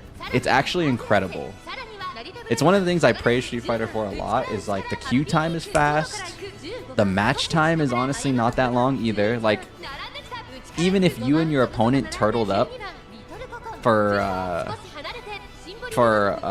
you know, for as many rounds as you can turtle up for, it's still only, how long is it? Is it 90 seconds per match? It's still only a minute. Wait. It's still only a total of 3 minutes, even if every match went as long as possible. So it's like you're not losing that much time. Like, it's actually, like, playing a fighting game online is like the most time efficient gaming you can do, which is actually insane. Like, you just play people so fast, either you get owned or you don't get owned, or it's actually like a back and forth battle and it feels worth your time. So it's like, it's actually extremely time efficient to play fighting games.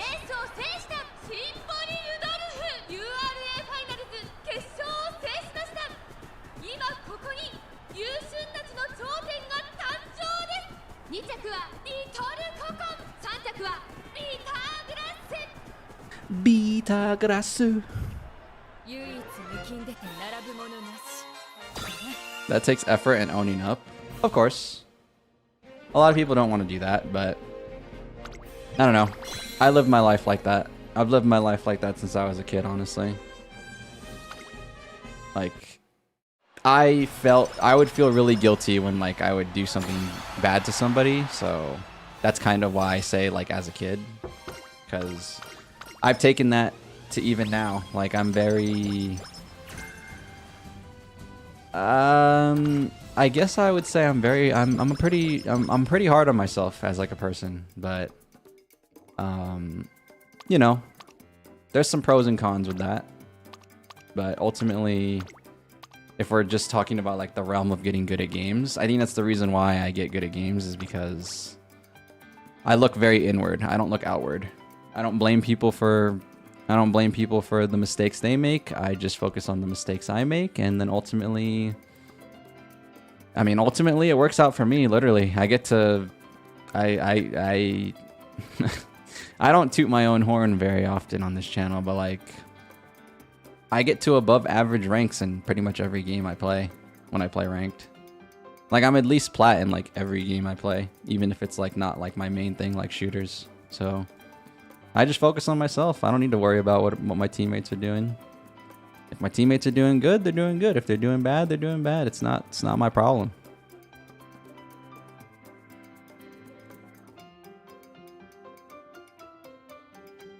And then to bring it all back to fighting games, if I'm doing bad, then I'm doing bad. So it's even better. I can, like, fix that fast, you know?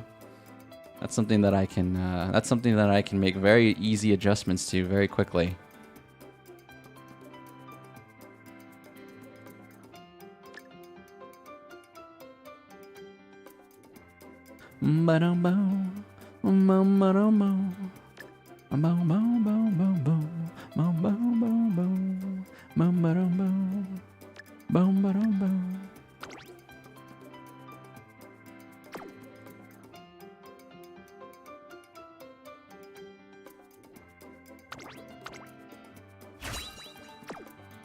Fighting games are a lot more ego-driven, you'll admit. Losing feels way more personal. That's why rage quits are so much more common. Yeah, for sure. For sure. People, like, dude, when...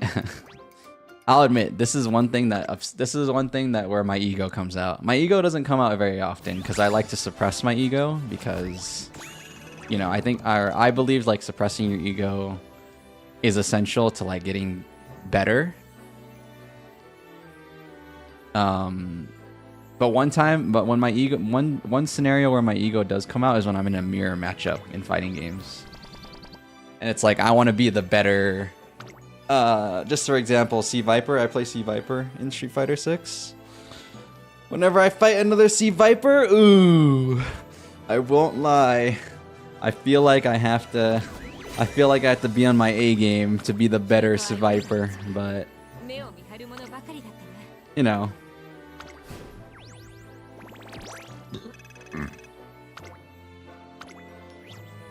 Sometimes. Ooh. 3, dude, that's actually sick. Dude, that event boost is really nice. I've never actually completed any of these bingo events before. Like, I never gotten to the max, the end of the list, the end of the rewards. Hopefully with the 2 times I can get to the end. I've gotten, oh my god, 1 million? Jesus Christ. Rainbow, oh. Wait, I need that. Oh, another one? What the hell? Yo, bingo is paying out. Wait, I didn't know it was like this now. Bingo is paying, oh, 3? What the hell? Yo, bingo is going crazy. Wait, bingo pays. Bingo actually pays. Oh, shoot. That's kind of sick. Oh, wait, these are shards, not crystals. I'm stupid. Never mind. How many shards do you need for 1 crystal? I thought those were crystals. Oh my god. That sucks. I got baited. You got me, Uma. You freaking got me. Hold on. How do you see it? It's over here, right? 20? Never mind. Bingo is not paying. Bingo is not paying at all. Oh my god. Alright.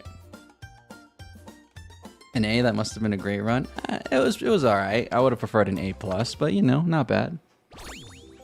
Usually you like mirrors, but in Street Fighter 6 specifically, it's kind of annoying because other Jamie, you play Jamie? Because other Jamie players just want to do the thing where you let others get to max strengths and then start fighting. No, that's why mirrors are annoying, because mirrors, the other person knows exactly what you want to do. So, and they know like your secret moves, right? Not secret moves, but like they know like the more uncommon moves that you might bring out into a match. So it's like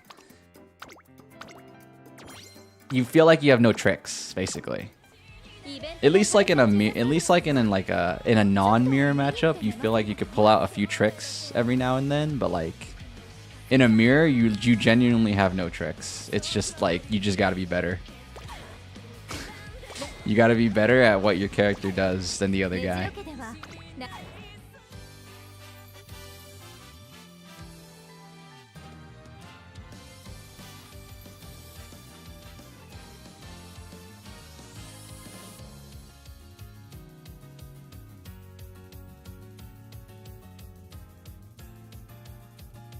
Also, for the same reason, there's a lot less playing the meta characters. Are we talking about fighting games still, Trickster? When you said that? I think we were. Play Jamie, some hero matches just become drinking contests? Oh my god. We got a bunch of drunks in chat. We got a bunch of drunks in chat. Oh my god. They're drunk as hell. Have I tried Tekken? Yeah, I've tried Tekken. I haven't tried Tekken 8, but I used to play a good... no, I played Tekken 7 for about a year. And then I was like, I'm over it. I don't feel a lot of passion towards Tekken, so... But I did play it for a year, and I gave it like a fair shake. But, I played Lily. I played Lily in Tekken 7. Because,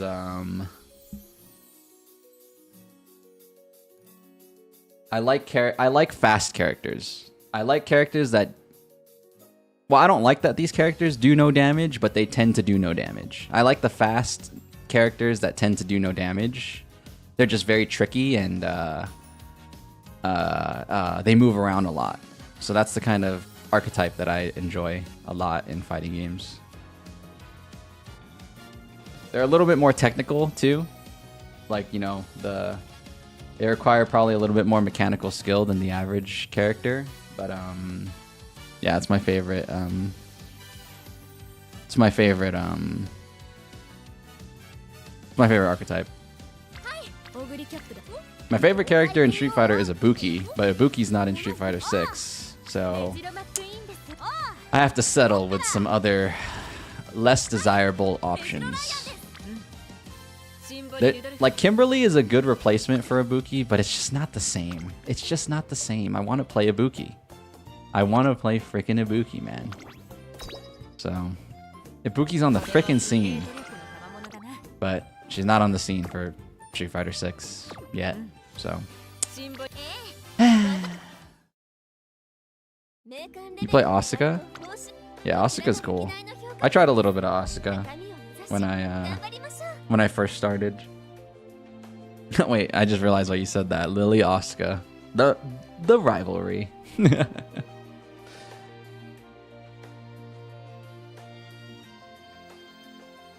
Yeah, I played Kimberly a little bit. Like for Street Fighter 6, I was kind of looking for my main, so I was doing master runs to like with every character that I thought I would enjoy. So I did master with Mai, I did master with Kim, master with Ryu, and master with Jury, and then finally master with Viper. And ultimately, I really liked Kim out of all of them.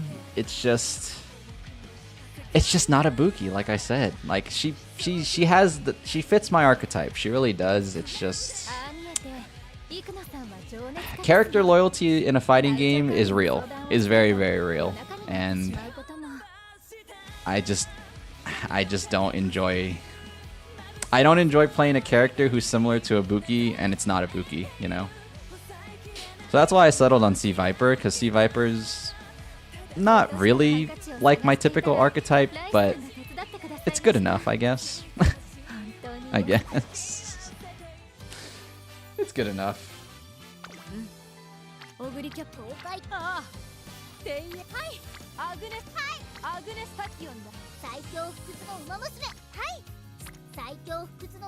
It's good enough, I guess. You know what, let's play Anime Teo just to round out the... Actually...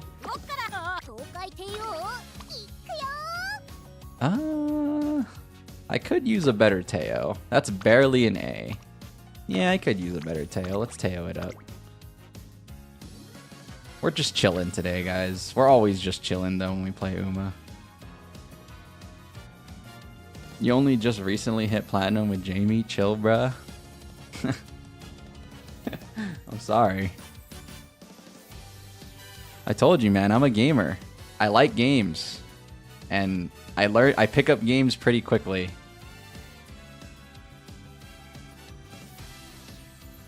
I'm not even a horn tutor, you know. I don't like to do that. I don't like to talk about my accomplishments because honestly, I don't think I've even touched the surface of being good. I really don't think I'm very good, like when it comes to fighting games. But I want to get good.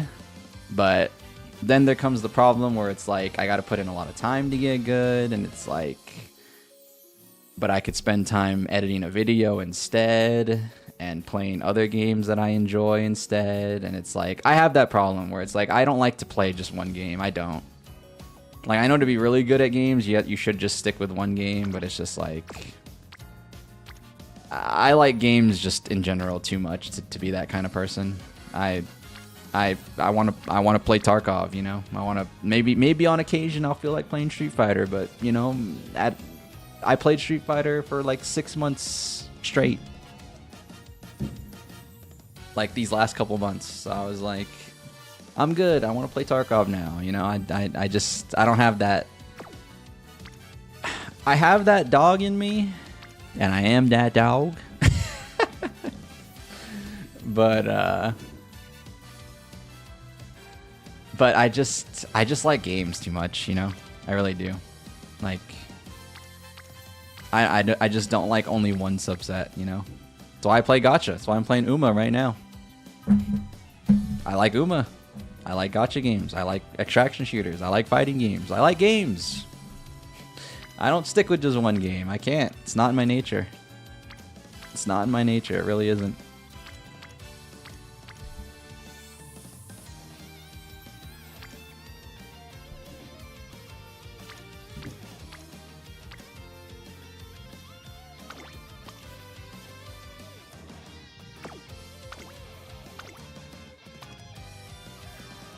You hope they add Karin, you hope they add Karin back to Street Fighter 6?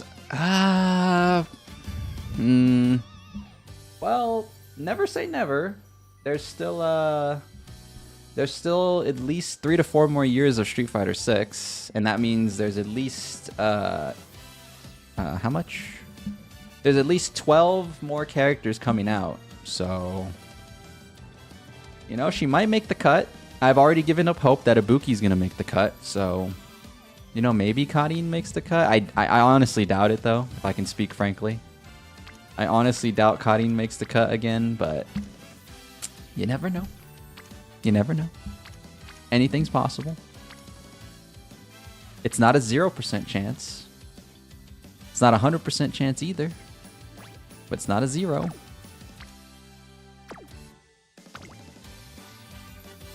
Wait, I'm playing Teo. Yeah, playing Teo.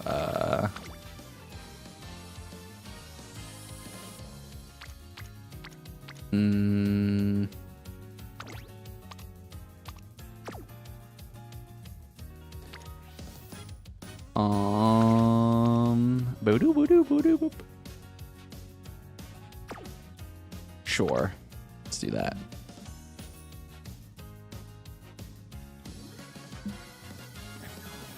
So when Alex drops, you're hitting master in less than a month. Trust, believe it, man. Believe it. I am going to late surge on Teo. The streets hated when I did that. But when have I ever cared what the streets have to say? I never care what the streets have to say. The streets can ligma. You know what? You know what? I don't gotta say it. I don't gotta say it. You know what they can ligma.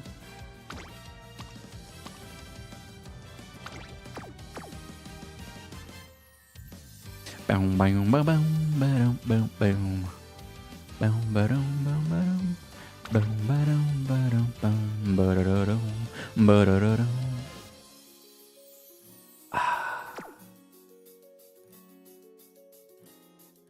What am I thinking of? I'm thinking of something. I'm thinking of some... Oh, yeah. Wait. That is what I'm thinking of. Okay. We're gonna drop... I'm gonna drop you and grab a speed card.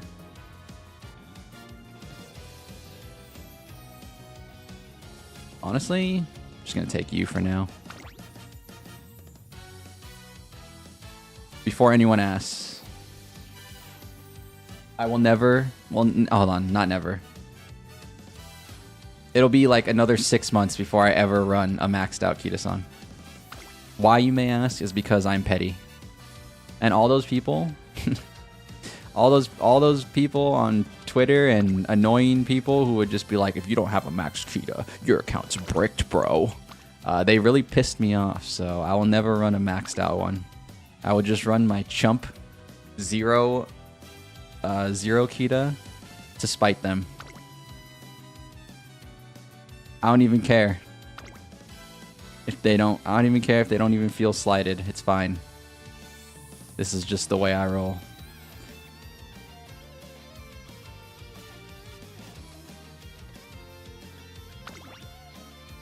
Damn it. Afraid to ask what changed in Street Fighter and Tekken? What do you mean? You want to learn Marvel vs. Capcom 2, but Uma's taking up your life? Yeah, I mean, that's the #1 enemy is time, right?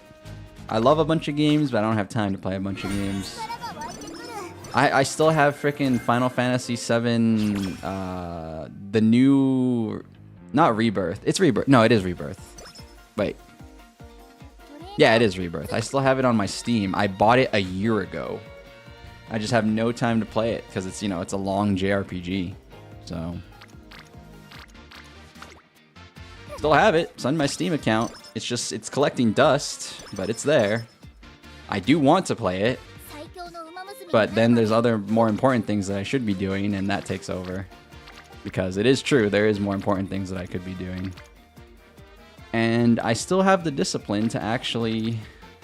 You know, I have the discipline to actually not just play the game.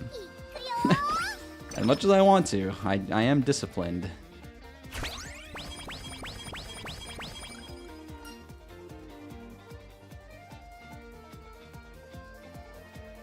That being said, dude, on another random off note, sorry, this is very slightly related to what I was just talking about, but on a very slight random off note, I think I have like weird seasonal depression.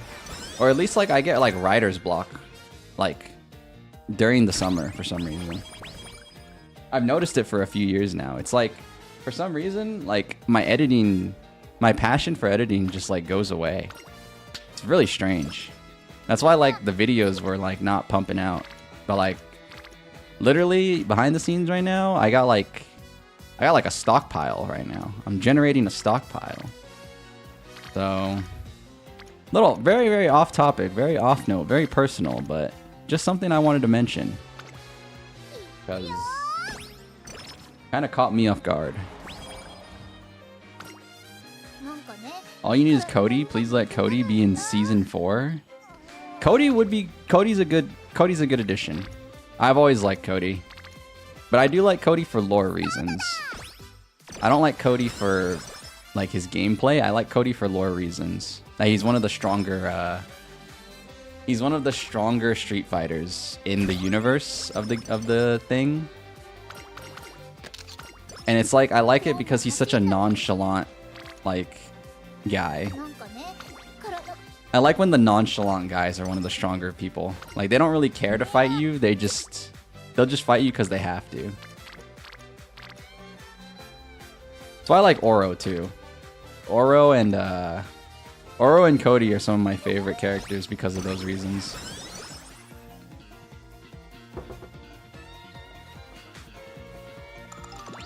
I like people who don't flaunt their strength, essentially. I like humble people, basically.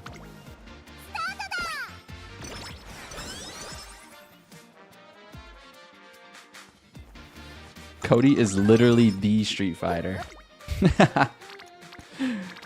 Yeah, but he doesn't come from Street Fighter originally. He's still from a Capcom product, of course, but you know. That'll always hold him back from being like a permanent addition to the games. Is he's not one of the original 8 from Street Fighter 2. I think they've always added the original 8 in every game.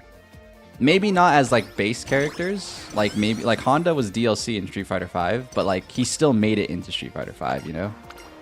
So I feel like they always have to add the original 8 before they consider anybody else. Or maybe that's like a requirement that they have in their like dev checklist or something, I don't know, but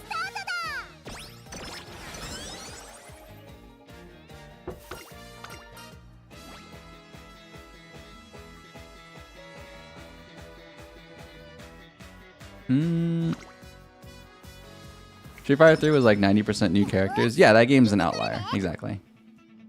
They very quickly, like with 4 and 5, they've set a new standard, is what I'm trying to say. With 4 and 5, the new standard is that like you have to have Ryu, Ken, Chun-Li, Blanca, Cammy, who else is, I forget the full original 8. Was Balrog one of them? No, Guile. Wait, Ryu, Ken, Chun-Li, Honda, Cammy, Guile. Who are the last 2? I don't remember who the last 2 are. Dalsum, thank you. Dalsum, 7. Who's the last one? Who the hell's the last one? Wait. Ryu, Ken, Chun-Li, Cammy, 4, Blanca, Dalsum,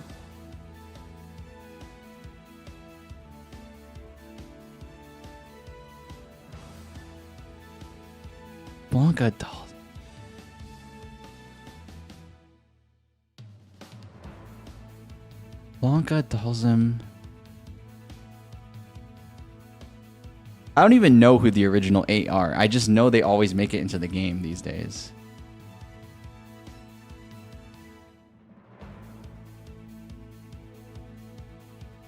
Was it DJ? Was DJ one of the... DJ didn't make it in 5. Hold on. Street Fighter 2.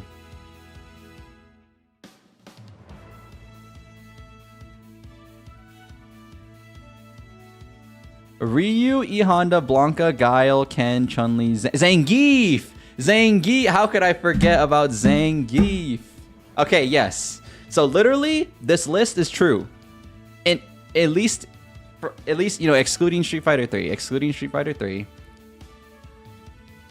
The original 8 that you can actually play, you can't play Balrog, Vega, or Sagat in the original. You can't play Balrog, Vega, Sagat, or M. Bison in the very first Street Fighter 2 game.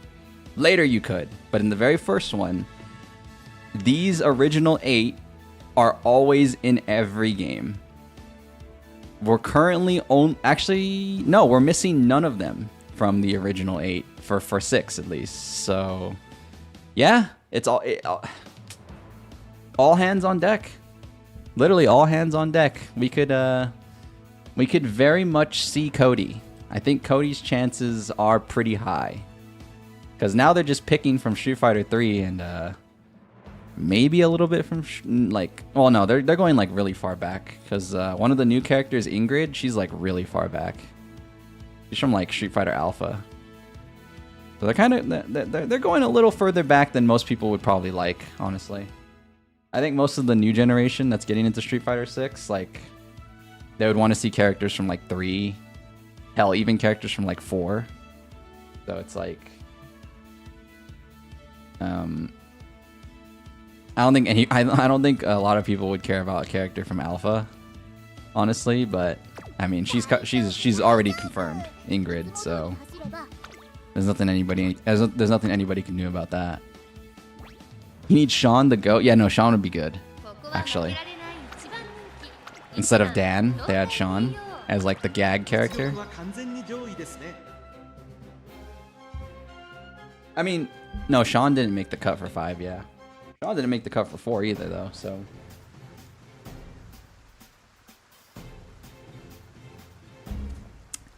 Alpha 3 was fun, though. I can't speak on it. I'm not going to speak negatively about Alpha 3 because I haven't personally played it. But I'm just saying, like, the new generation of fighting game players, they would feel more attachment to, like, characters they saw in, like, Street Fighter 3 or even Street Fighter 4.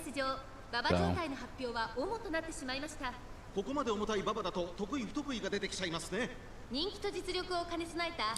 Hey, good to know. Just don't know if they simplified the controls as well, like KOF did in KOF 15. Oh, I see.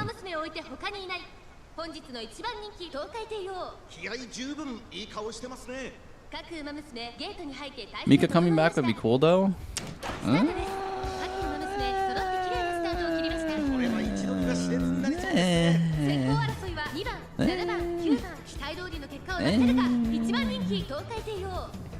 I was not much of an Armika fan myself.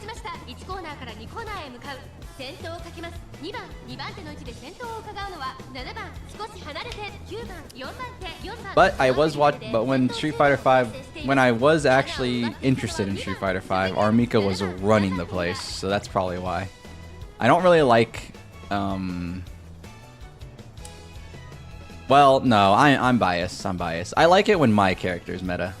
Like when Ibuki's meta. Ibuki has never really been meta though. She's been like top 5, but like never top 1. Sadly. Like no matter what game. Even in Street Fighter 4 she was a good character, but like Evil Ryu was better. Frickin' Yun was better. Hell, Akuma was better. Like in 5 she had a little moment, but like didn't last very long. Didn't last very long at all for 5. I like the mid to high tier characters. Like if we're talking tier lists. Which I do talk meta more when it comes to fighting games. I am more of like a meta gamer. Obviously, I'm not like that in Uma because I think that's silly for gacha games. But you know, to each their own, obviously. You do you, I do me type beat.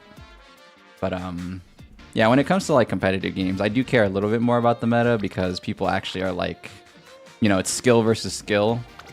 And sometimes if you're equally skilled and you have the inferior character, you will just lose. Sadly.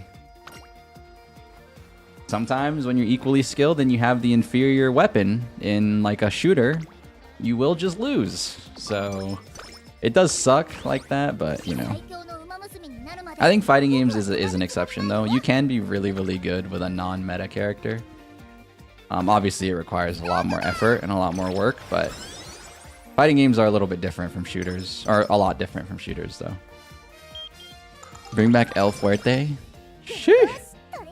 Now that's a hot take. That'll get you crucified in the wrong Reddit forum, dude.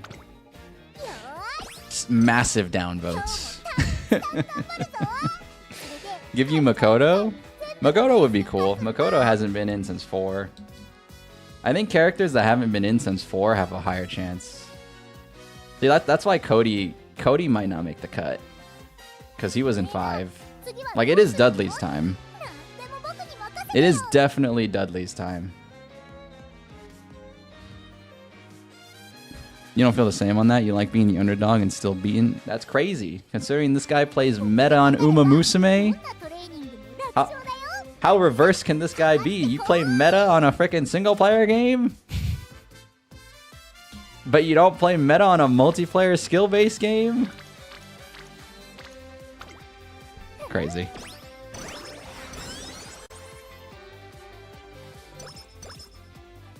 Crazy, man. Makoto would go crazy with Drive Rush. You know what they would just do? They would just make her dash the Drive Rush dash, and they'd give her a different dash. That's probably what they would actually do, just to troll everybody. Dudley is cool, but you'll throw in a fit if he gets in over Cody? What? What? Are we being for real right now? What? Look, just being objective here, which, you know, I normally don't like to be objective. I love that you're biased right now. I really do. In my heart, I love that you're biased. But just being objective here. Cody made it 2 games in a row. I'm sorry. It's not his time. I wouldn't hate it. Don't get me wrong, though. I wouldn't hate it if he does make the cut. But I'm just saying, objectively, it's not his time. He was in 4 and 5. It's Dudley's time, man. I'm sorry. I'm sorry. I'm sorry for party rocking.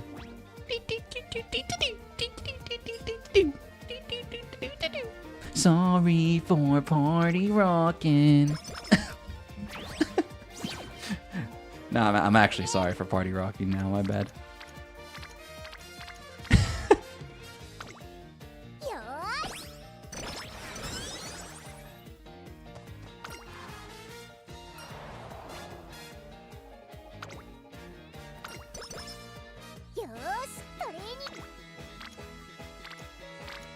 That being said, Trickster, I play C Viper, who is arguably mid to high. All right, I don't even play a top tier. All right, the top tiers right now are Ed, Ryu, Mai. Top 3 is what I would say. If I had to pick a top 5 to fill out 5, because everybody loves doing intervals of 5s for some reason. It's got to be 5, 10, 15, whatever. Probably Akuma, and like in no particular order, I guess. And then who's the 5th one? I don't know. Frickin'. I can't even think of a 5th one, honestly.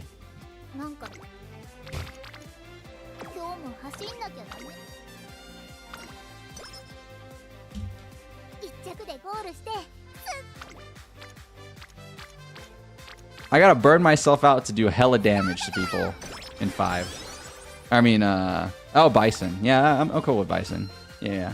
I gotta burn myself out to do hella damage in frickin' as Viper, so. I gotta burn myself out to do the same damage that Ryu does. It's a goddamn tragedy. It's a goddamn tragedy on these streets. It's a goddamn tragedy for a freaking Viper player out here, man. Now, that being said, I still do really good damage. I'm not downplaying my character. My character has damage. It's just you know, Ryu doesn't have to burn half of his meter, or Ryu doesn't have to burn half of his meter to do a bread and butter. That's all. Oh, I'm sorry. 2 blocks. Ryu doesn't have to burn 2 blocks of meter to do a bread and butter. I gotta burn 2 blocks of my freaking meter, man. It's crazy out here. But it's the life I chose. All right, I do accept it. It is the life I chose. It is the life I chose, sadly. So I could just play Kimberly. I could just play Kimberly, but it is what it is.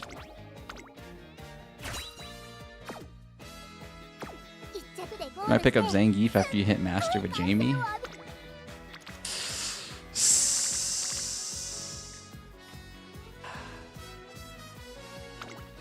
I've had more than a few people try and pick up Zangief that I know.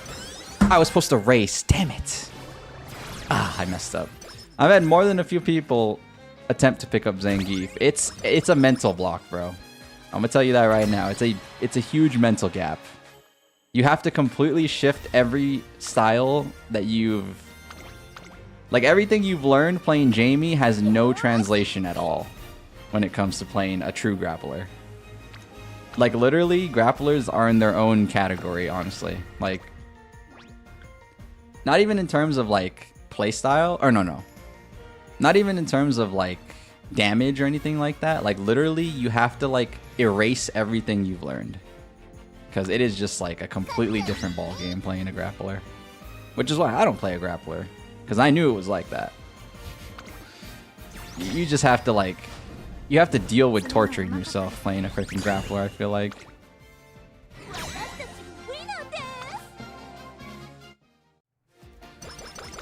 Or no. Okay, torturing yourself is like not the right way I would put it. I think the way I would put it is that you have to be okay with being fed garbage. Yeah.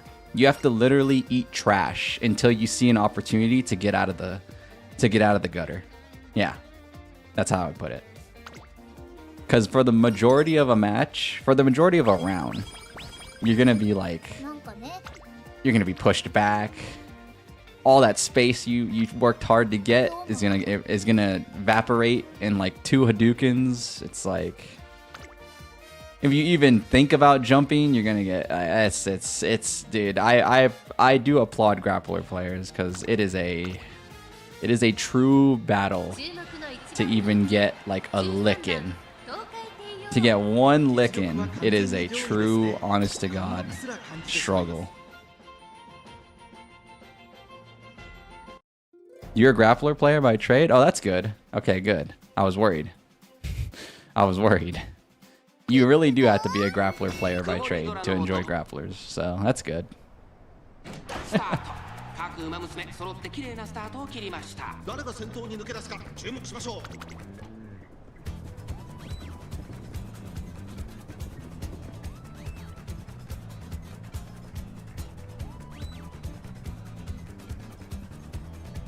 Not being a grappler player by trade is like, it's a whole freaking debacle playing. Am I gonna lose this? Oh! It's too late. It's too late. You gotta have big damage over big mix. She did not win. She got second. Pissed. Nah, I'm a mix-up kind of guy. I love the mix-up. The mix-up's fun for me. But, you know, that's a difference in play styles. There's nothing to really talk about there. Or there's no, like, discussion to be had there. I love just, like... I love those characters. I like having the mental, I love the mental stack. I like mental stacking my opponent. Miko was really solid in Street Fighter V though, so you don't know if she counts as having the grappler struggle.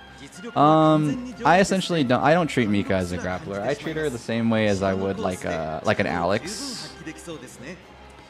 She's more of a striker grappler, and let's be honest, most of the Mika combos were strike stuff. It's like Honda. It's a good example is like Honda. Like, you have the grapple as a threat, but it's not what you did mostly, right? It's not your main...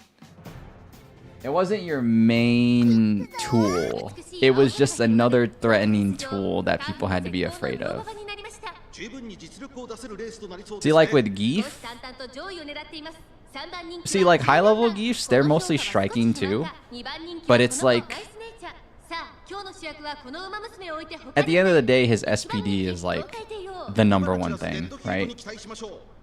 Like, if you get an SPD on somebody, it's like, it's chef's kiss for like a grappler player.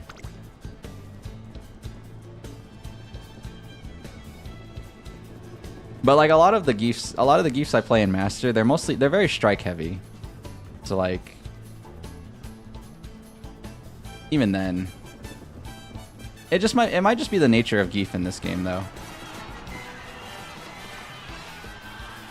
I think the nature of Geef in Street Fighter 6 is he is just very strike heavy, and that's how they made him for this game. I know in 5 they grappled a lot more with him, but it was probably easier to do so in 5.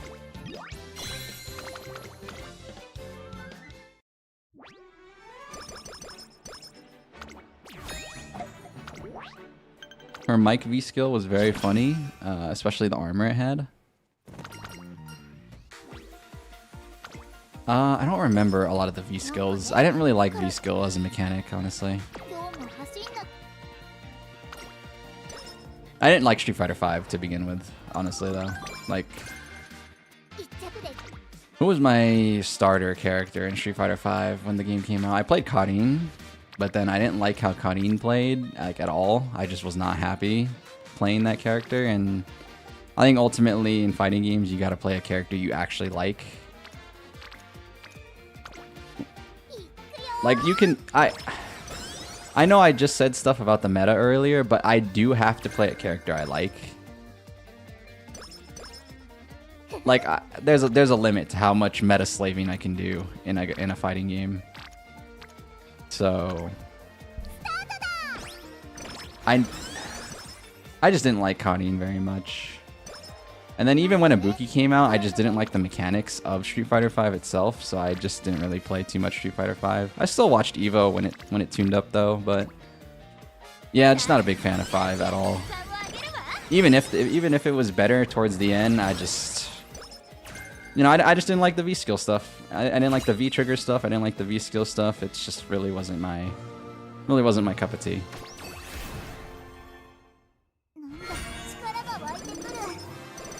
That's actually why I played Tekken for like a year or so. Just because Tekken 7 was a lot more fun for me than Street Fighter. I just didn't have the passion to like be extra good at Tekken, like learn all the Korean backdash stuff, learn like the advanced movement, like getting good at like low parries and all that kind of stuff. I didn't have the passion to like super dedicate a lot of time to Tekken, so that's why I fell off of Tekken.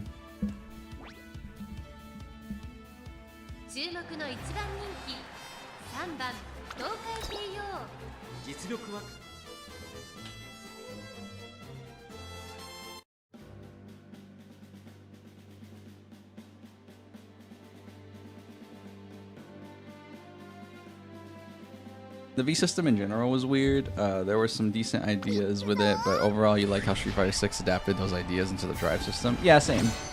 The drive system is a lot more easier to digest.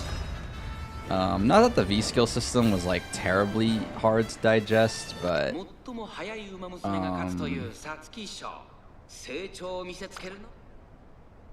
I just, again, just not a fan, and that's okay. I don't really need my reasons, you know. I just ultimately didn't really like it too much, so fell off of Street Fighter for about 5 years because of that, you know, because of Street Fighter 5, but that's okay. I didn't hate it, I just didn't play it.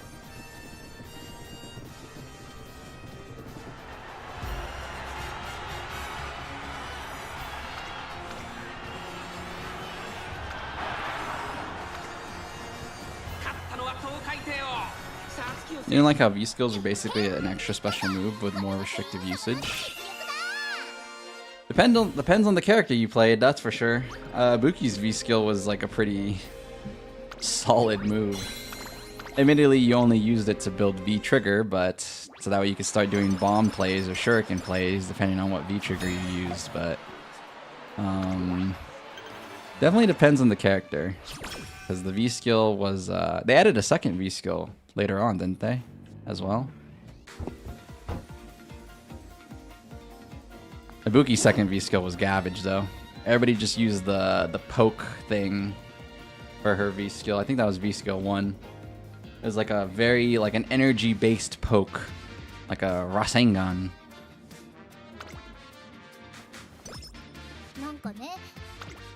A Rasengan with a spike on it is what her V skill was.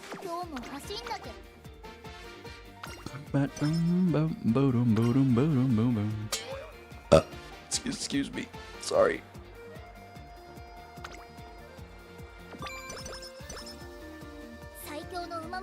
Oh yeah, real quick guys. Hashtag ad. Hashtag ad for myself, that is. This is not a hashtag ad for anything other than my own stream schedule. But this is Thanksgiving week. Happy holidays for those of you that celebrate. And if you don't celebrate, treat yourself to something nice. Consider it a valid excuse.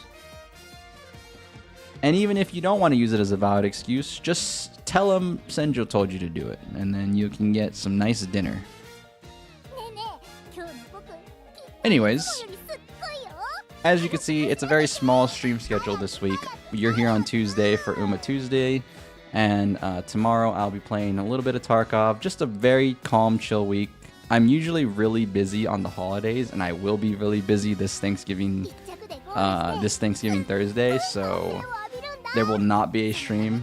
I'm pretty much not going to be home for the entire day, so yeah. But ultimately, enjoy yourselves if you do celebrate, and if you don't, that's okay too. For Friday, I probably won't stream because I'll probably be a little too tired after Thursday. So I'll probably just be editing for Friday. So like I said, pretty much a very calm, slow week. Nothing major happening this week. And yeah, that's pretty much that.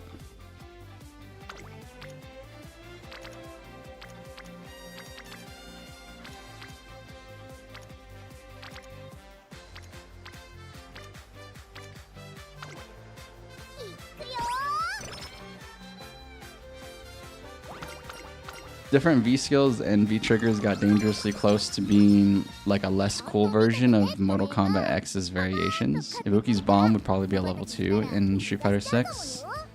And the big shuriken would probably be her level 1. Yuck. You know nothing about my character. Yuck. No, you're just wrong.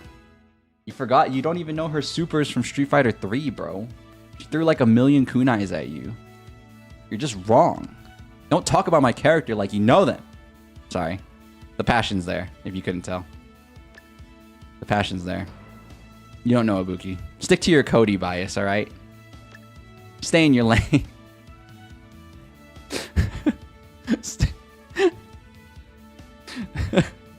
Stay in your lane, buddy. Stay in your lane, bucko.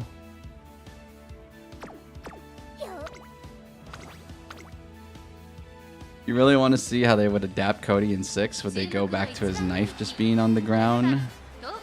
Like in Street Fighter 4? Or would it have to be an install like Street Fighter 5? That was like fighting words.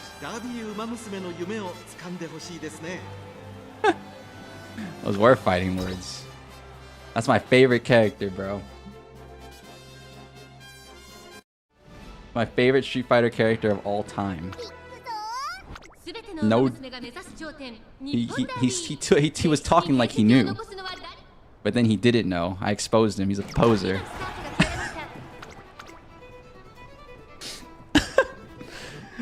You just want him to have Tornado Upper back? Tornado Upper is a fire move. He literally does what the joke that I do. Like ish, ish, ish, ish, ish, ish, ish. You know, that's the wind pressure. That's the wind pressure of somebody's punches. Cody literally uppercuts the air. Shh! He uppercuts the air so hard that it creates a tornado. What a cool guy. Don't get me wrong, Cody's a cool guy. Cody's a very, very, very, very cool guy. He throws rocks at people that are like bullets. Because he's just that strong.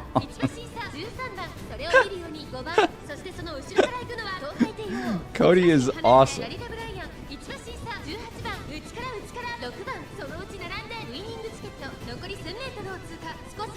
But as awesome as he is, he was in 2 games in a row. Sorry to bring back this point, but it's a fair assessment. He was in the game 2 games in a row. He's probably not making the cut. Ibuki was also in Street Fighter 4 and 5 2 games in a row. Ibuki's not making the cut either. We could be brothers in arms about this. It's all right. We can wallow in our sadness because we might have to. We might have to. I've already kind of accepted that Ibuki's not making the cut.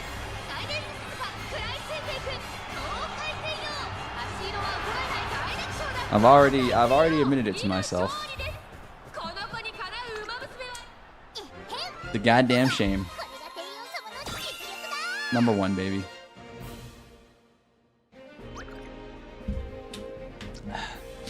Better than the rocks, but less funny.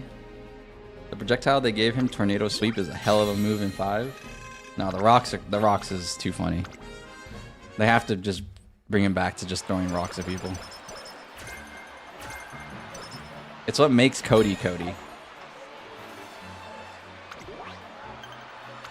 He's just not Cody without the rocks. He was more sophisticated Cody though in Street Fighter 5. He was the mayor. The mayor cannot be seen throwing rocks. All they need to do is just not have him be the mayor anymore. He's like, I'm tired of this job. And then he goes back to throwing rocks at people, bro. He's just a drifter. The saddest thing in fighting games is your character didn't make it back. So true. So true. See, I wish I was a Ryu stan or like a Ken stan, because I know Ryu and Ken will always make it. I'm not though. I'm not. It's a tough life. It's a tough life being a Street Fighter 3 enjoyer, because half of those characters are not making it back. Well, except Alex, because Alex is a main character. So at this point, Alex is always... I feel like Alex is always making it back. Seriously. I feel like they'll never cut Alex.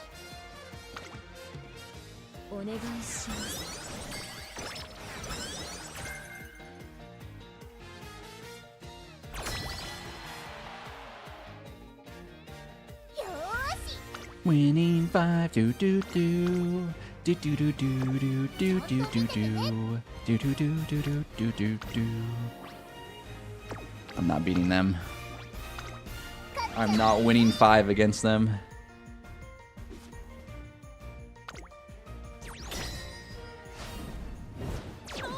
Oh! Oh yeah. Oh yeah. Oh baby.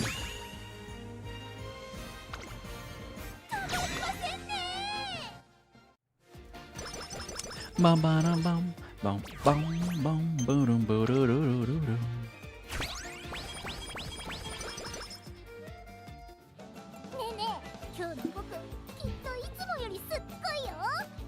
How do you think you feel? How do I think you feel? All the funny characters that you liked in Tekken 7 didn't make the cut. Like, you get Negan not coming back because that's a guest, but no Lei Wulong or Miguel is crazy to you?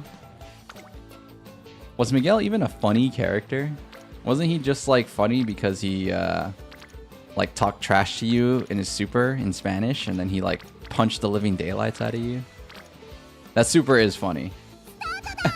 That rage art is hilarious. But I don't think he was like I don't think he was like a funny character to be funny. I think he was just naturally funny.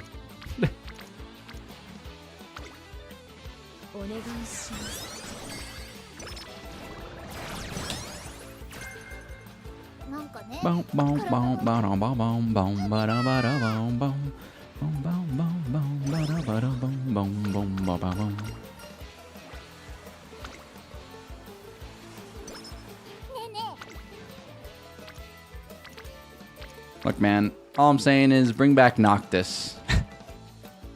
Oh wait, they already have Clive. Yuck. I forgot they have Clive. God damn it. Never mind. I'm pissed. It's funny to you because he's basically the only character on the roster that's just throwing raw hands with no martial arts behind it. That's true, huh? What about Gigas, dude? Gigas is just raw power. You didn't like Gigas?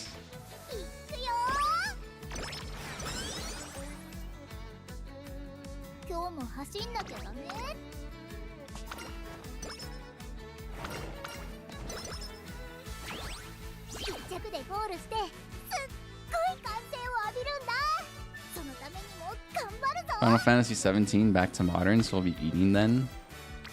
That's not even like I hate the medieval theme of 16. It's just, well, okay, I personally don't like medieval stuff, but like, you know, like I said, I try to see it from all these perspectives. So I don't know. I didn't even dislike 16. I just for some reason.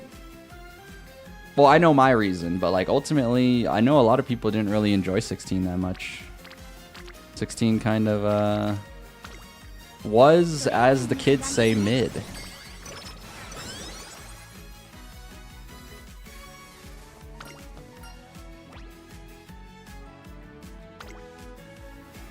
Just didn't hit like the rest of them. I see. Well, I don't see because I didn't play it, but I dodged a bullet. I'm just gonna say that I dodged a bullet. My boy Alpaca. I don't know if Alpaca's here, lurking and working, but he bought 16. He was really excited for it, and it he personally said it fell flat for him. So I trust the opinion of people who have played the games themselves. I don't really like reviewers. I don't like hearsay stuff. I like hearing raw opinion from people who actually play the games. And you know, he said he was quite disappointed with it. He was very excited for it. And that's the worst part. That's the worst part, is that he was excited, and it basically punched him in the nuts.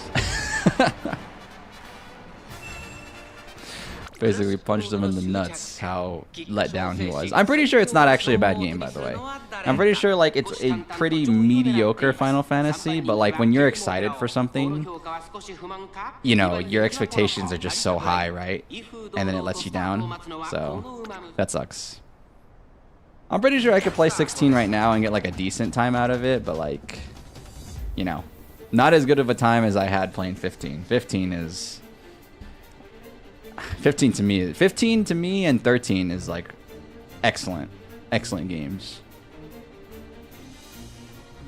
7, I love the original 7. I love the original 7. I do like the remake, but the original 7 still has a really good place in my heart.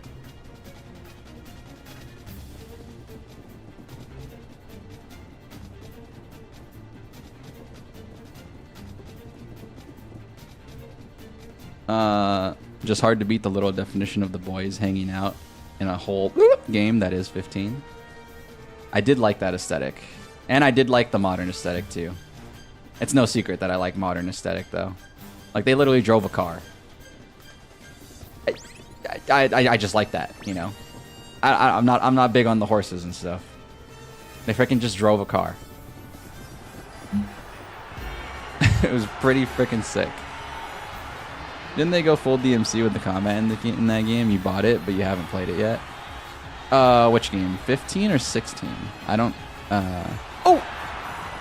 Are you kidding me? Oh. We just got Guts diffed, right? That was Guts diff. Hold on, let me replay. I wasn't looking. We were talking about Final Fantasy. Did I just get stupid Guts diffed? No way. Hold on, I have to see the replay.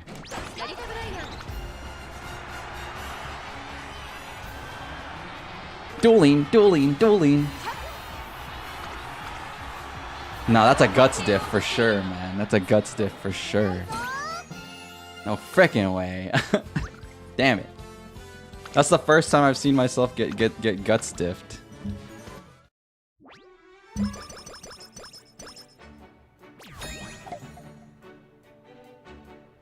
Damn it. You're talking about 16 combat? Oh, okay, I see. I don't know too much about 16's combat. Like I said, I had a feeling of it. Oh, okay. I gotta stop saying that. I did not have a feeling. I just didn't like the medieval aspect. So I completely erased it as a possibility in my mind of playing. So I actually don't know anything about the combat. I didn't look into the game at all. I just saw that it was medieval times, and I was just like, alright, I can skip this one. I'm okay with skipping Final Fantasies. It's okay. They're not, you know, they're meant to be played individually. You can like one Final Fantasy and not like the other. It's totally fine, in my opinion. So that's how I treated it.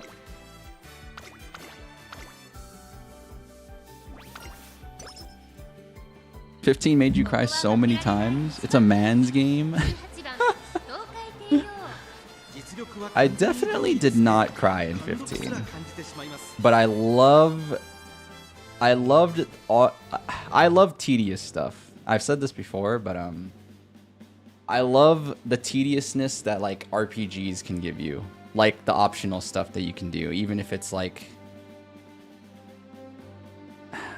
I like to 90% my games is something that I say a lot on this channel.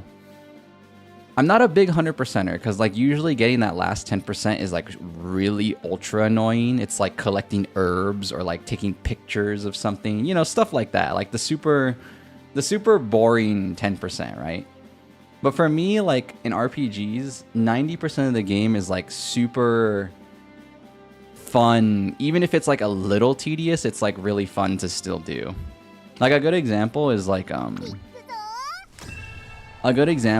in Red Dead, like hunting. Like I like hunting for some people is like super boring because it's like not like, it's not like the most engaging thing, but like for me, I love like that little, it's not completely annoying to do, but it's, you know, I don't know, it's weird. I just like certain things I like even if they're tedious. So it's like to bring it back to Final Fantasy 15, like the last thing I did was like that parkour dungeon. Oh, spoilers. Sorry. Well, it's too late to take it back. Anyways, one of the optional things you had to do was like this like parkour dungeon at the end, and it was like, not a lot of people liked it, but I still enjoyed it, and it was like, I feel like I 90%ed the game, basically. Even if I didn't actually 90% the game, I feel like I did 90% of like the actual fun stuff to do. So that's why I liked 15 a lot, is because 15 has like that JRPG style where it's like, there's a lot of optional stuff for you to do. And, you know, I won't do all of it because doing all of it is a little too annoying, but I'll do most of it. I'll certainly do most of it.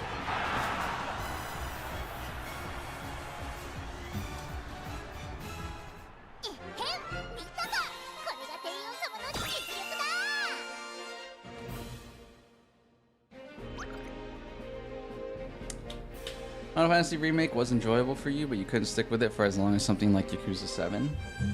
Interesting. I mean, it might just be a vibe thing for you. You ever think about that, Smalls? Maybe it's just like a vibe thing. There's nothing wrong with that. Same reason I didn't play 16, you know? I didn't play 16 purely off of the vibe, like the medieval vibe. It could just simply be like just a very personal thing, which is, you know, totally cool. Nothing wrong with that.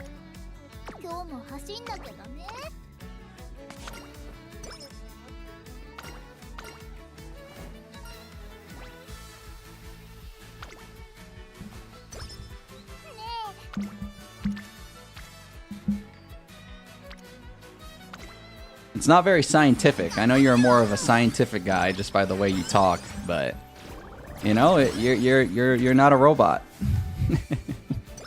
You fortunately do not need a very detailed reason to not like something. You can just purely not like it. I don't know, sometimes just like the way you talk, Smalls, it makes it seem like you're looking for like this really complex reason for why you don't like something, but you kind of just, you know. Sometimes, not all the time, but...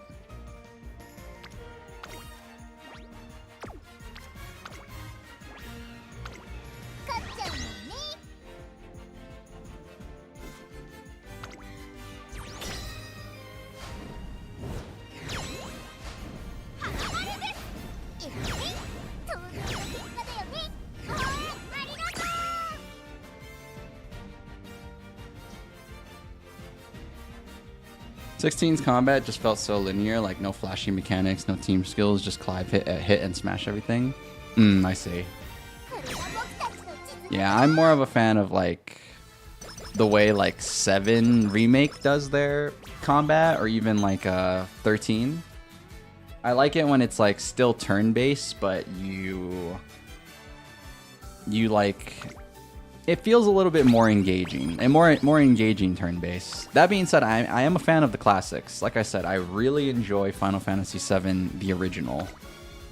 I don't hate on the original turn-based. In fact, like OG turn-based is I still really enjoy. So I like the new Yakuza games. Those are more OG turn-based. There's still like there's actually little details that you could do, like you can move your character. You can move your character positioning wise in the new Yakuza games, and it's like sometimes you get like extra bonuses if you move them properly, but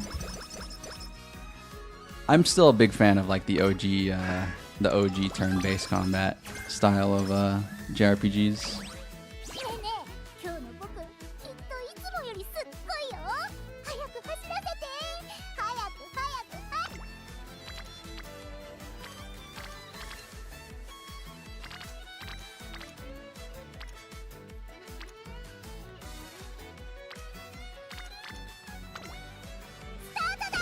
Yakuza, you love them? You like the new ones, or were you a fan of the beat 'em ups before the new ones? Because I'm a fan of the beat 'em ups before the new ones. I love Kiryu owning a bunch of scrubs in Kamurocho, or freaking... Well, yeah, it was really just Kiryu, actually. Yeah, it was mostly always just Kiryu. I'm a big fan of Yakuza 1 and 2. Yakuza 1 and 2 is like... Yakuza 1 and 2 is like peak cinema to me. It's so good. Those games have the exact kind of tedious RPG stuff that I love, where it's like you could get your character to max strength, but you have to put in that little extra effort. And I like doing a little extra effort. Love them all, but started with the beat 'em ups.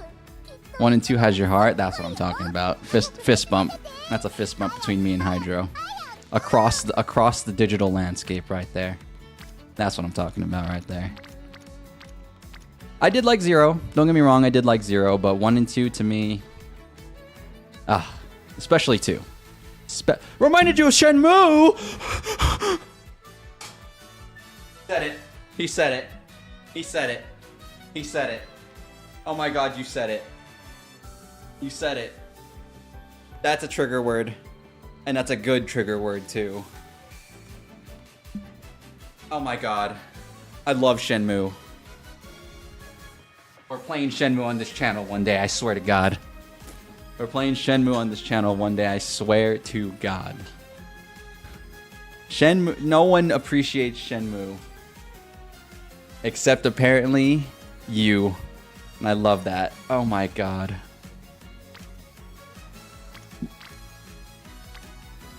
I don't want to read that. I don't even want to read that. I seriously don't want to read that. This guy's pissing me off. I think I might ban him for today. I seriously might. Seriously might. He might have lost all his Senjo credit in a blink of an eye. It's that possible though. He gambled it. He basically gambled it.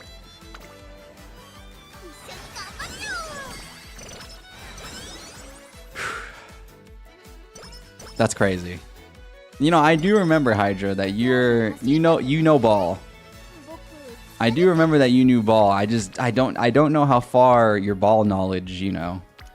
I don't know the depths of the knowledge of how much you know ball. But that's insane that you know what Shenmue is. Did I do my CM race yet? I don't care about my CM race. Can't you see we're having a moment here? I'm talking about games that aren't Umamusume.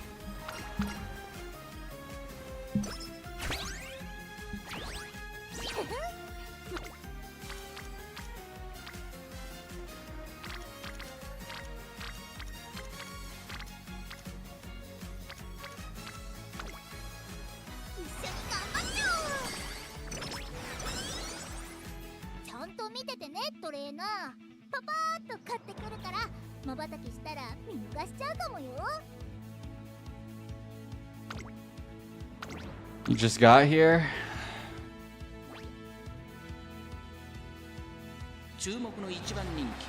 It is what it is.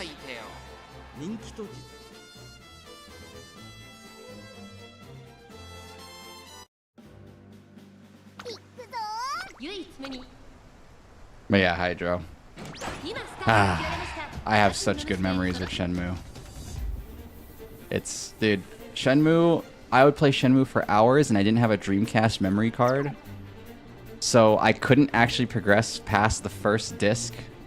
Yeah, back in the day, games were on multiple discs. The streets don't know. The streets don't know. They're on multiple CDs. CDs nuts. Anyways, couldn't get past disc 1. Couldn't get past disc 1. But I still played it for hours anyways. It doesn't matter. I replayed it multiple times. I just loved it. I just loved it. I loved everything about it. I had to wait till Shenmue 2 came out on the Xbox to actually experience a real Shenmue experience. So I am more attached to 2 than I am to 1. Because had to get 2 on the original Xbox, and you know, I literally just said that, but I'm repeating myself because I'm in shock that I'm actually talking about Shenmue to somebody. But yeah, it was cinema. Cinema. That game is cinema. That game was developed to be cinema, and it is cinema.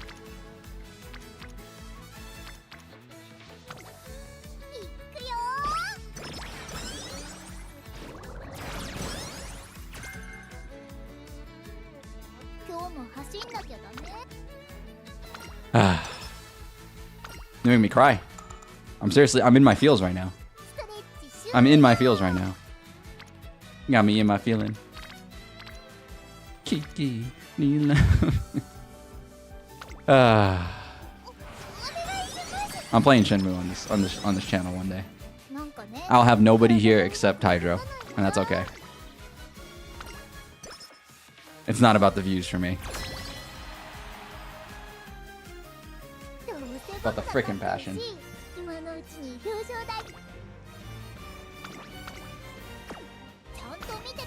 That being said, there's more reasons why.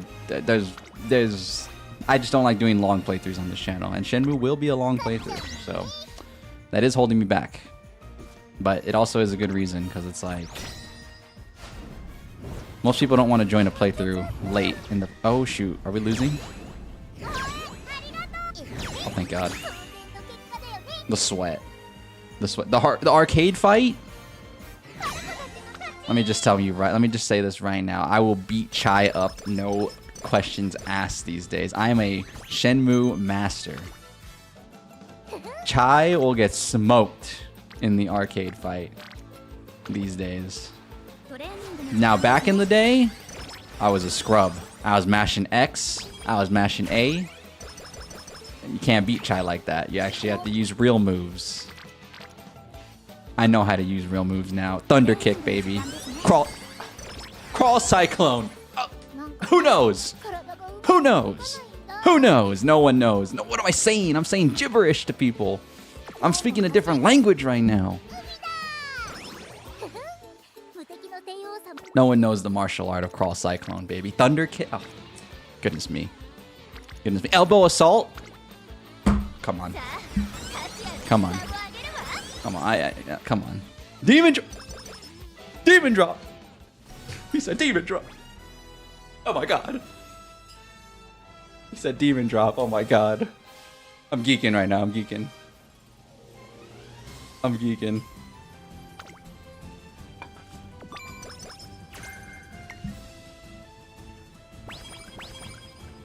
I was a throw spammer as a kid, so my favorite move was Dark Side Hazuki. I would always throw them on the side, and then he would flip. Oh, that move is cinema. That move is cinema, man. That move is cinema. Demon Drop is a cinema move too, though. But you know, I have an appreciation for the moves that we mashed out. You know, because I wasn't freaking. Because we just mashed when you mashed when you're a kid. So I do appreciate the throws. The Dark Side Hazuki was the coolest throw of all time. The coolest throw of all time. No questions asked.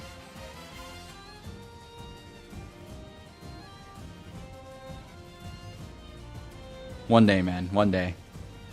One day, maybe that day comes sooner instead of later, but one day we're playing Shenmue.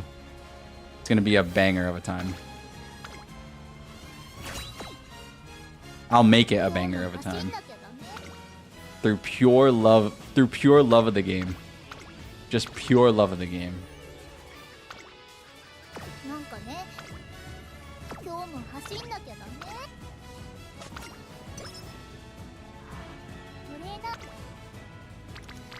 It'll get me out of my seat like Dispatch.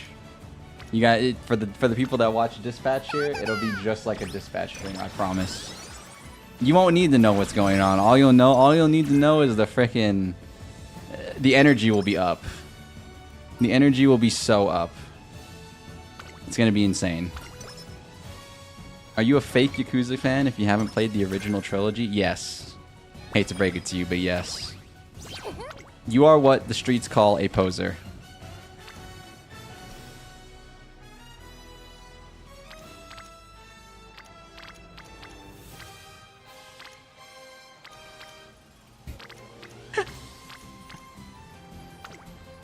You watched the Amazon Prime show, does that count? Alright, you're a super poser. Hate to break it to you.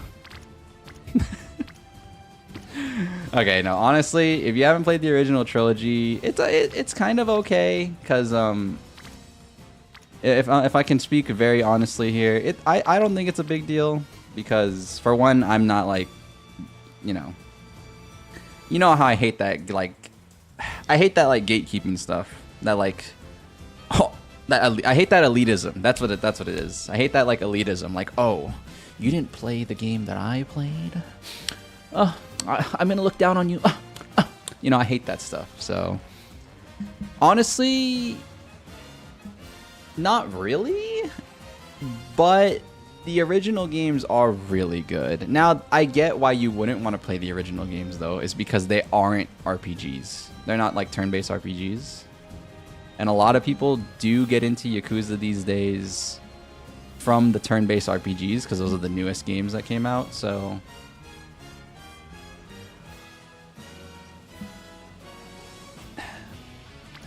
I just think the OG, like, you know, that's how I started. I started with the OGs, so I'm biased, and I just think the ultimate way to appreciate the original, or I think the ultimate way to appreciate Yakuza as a whole is to play it from the beginning.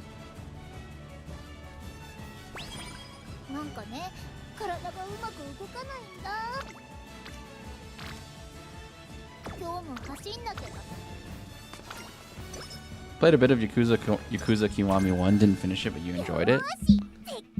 That's a great start. That's a great start, and that's a great way to finish too, if you fucking go back to it. Because literally, they didn't change a single thing. They just updated the graphics, which is exactly what I'm looking for. Oh, and the gameplay's... The gameplay's updated too, but for the better. So, that's what I love about the Kiwami series, is it's literally updating what you should update and not updating stuff that doesn't need to be updated.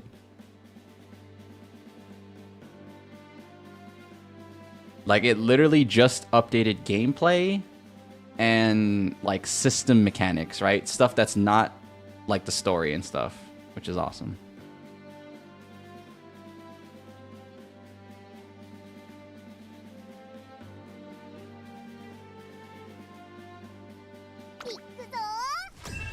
Sorry, I was looking at something.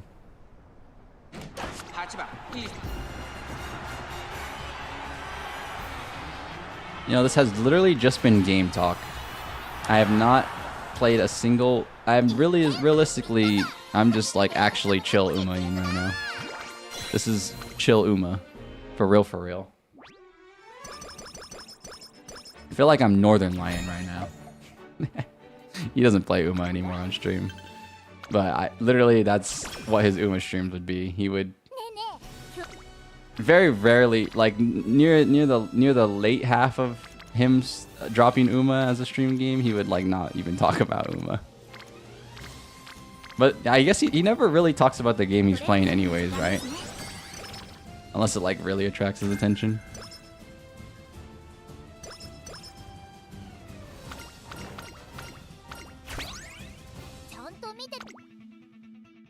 That's kind of how I am.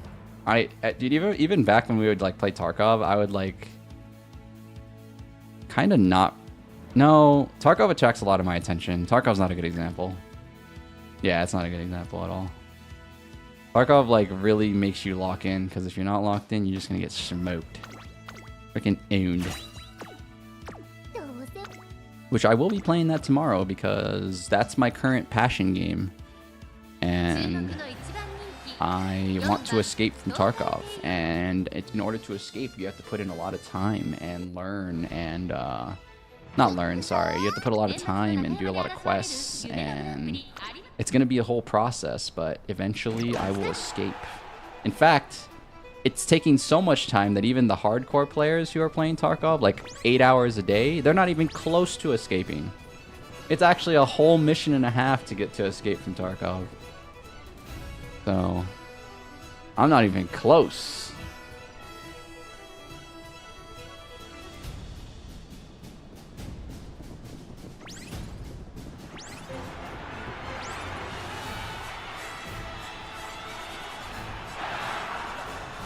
Really want to play 2XKO, but they still haven't put it out on console yet. Yeah. I never booted up 2XKO, honestly.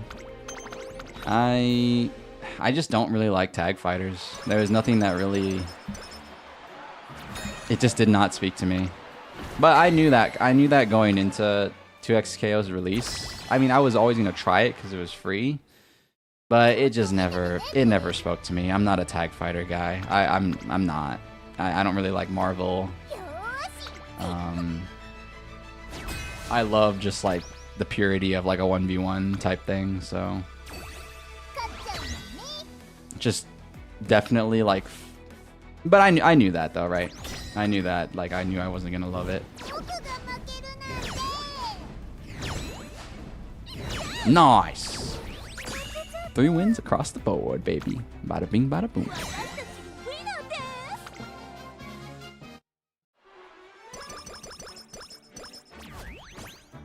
XKO also suffers from a problem that a lot of fighting games suffer from. Is it's harder to digest than like Street Fighter is. Street Fighter and Tekken are very simple to digest. The viewing experience of 2XKO is like a little not good, which makes it suffer a little, which is unfortunate. So no Marvel Tokon for me, huh? Nah, probably not. I'm sorry, right? Nothing I can say except sorry, because I just don't like tag fighters. Really, I'm not a fan. Yeah, I'm very much into the 1v1 fighters. I'm not, I'm not gonna, I played Marvel vs. Capcom, like once or twice, but I actually played DBZ Fighter Z for a little bit too. So, you know, again, I am speaking from experience. I'm not speaking just out of ignorance. Not my thing. Not my thing at all.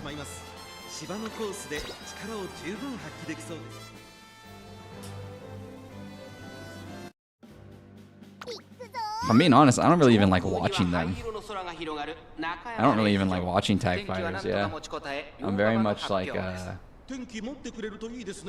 whenever the tag fighter is on for Evo, I'm probably not there. I'm probably not watching it on the screen.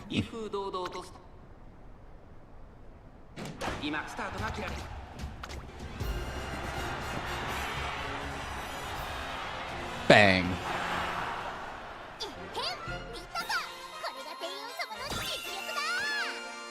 Now, if Guilty Gear is on the screen, if Tekken's on the screen, if Street Fighter's on the screen, I'm paying full attention. Really hope the Avatar fighting game is good, man. You think people are starting to come around to it? They just came out with a video showing off Aang's special moves an hour ago. I don't think it'll do bad.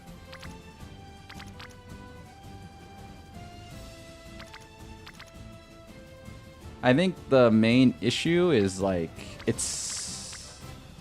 no, what issue is there even if there is one? I don't think there is, honestly. I don't think it'll do bad.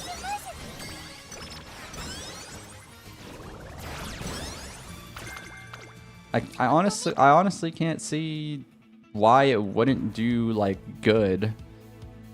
I think, see, this is the problem in the fighting game scene in general, and this has nothing to do with the community. This has nothing to do with anything other than the genre itself. It's just so niche, right? Like, for a fighting game to do quote-unquote good, it has to be on the same popularity level as, like,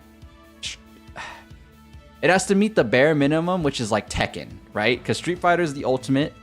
I'm sorry to, like, you know, even if you're not a Street Fighter fan, you have to admit it, like, it is the gold standard for a fighting game. And you know what's funny? The gold standard for a fighting game, you know,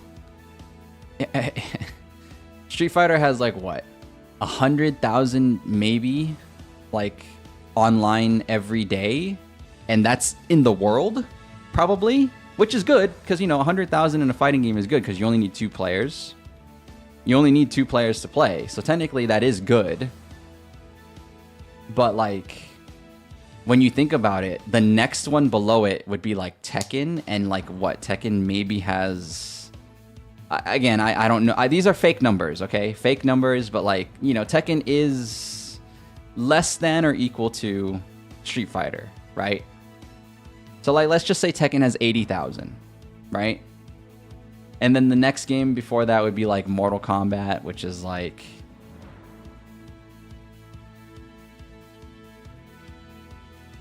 it's either like Mortal Kombat or Guilty Gear. And then like, that's like what, like 30 to 50 maybe. So like, what I'm getting at here is like, a new fighting game coming up is so difficult to get popular. It is, and it's not a fault of the community or anything like that. It's just that it's part of the genre, sadly, because it's just such a niche product. Fighting game, like, I still don't understand how fighting games survive because of how niche they are. It's actually insane. Like, even the current big fighting games, I do not understand how they like survive. It's incredible. Maybe that's why Street Fighter charges so much for their DLCs, so they can survive. Seriously, I don't know. Maybe they need all that money. Maybe it's not a greed thing. Maybe they genuinely actually need the money because, like, it's just insane.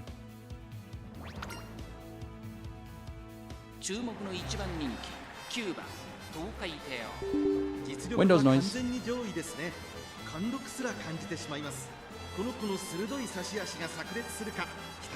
Are you including the world, or are you only including NA?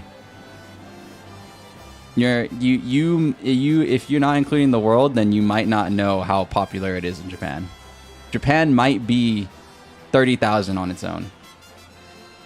I'm being so for real.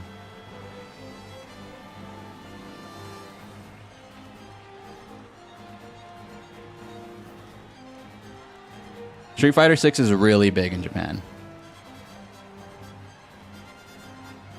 That's what I mean. I said 100K globally.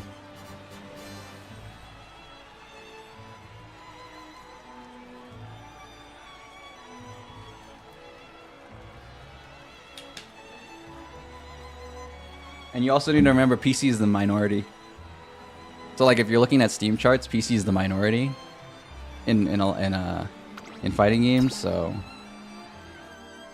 nah, I don't know. I think I just think you might be a little ignorant on how big it is in foreign countries. Fighting games are way bigger in foreign countries, and I'm not EU. I'm talking about like hell, even like South America, India, like those continents, like, and Japan, of course, like Asian countries.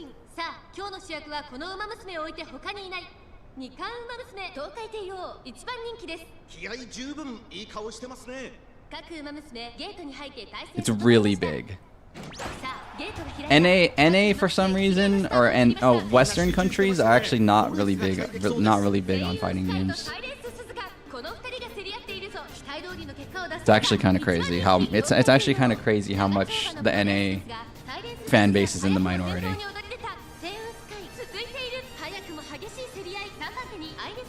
Even though we host one of the most well-known tournaments, it's still kind of crazy how much we're in the minority.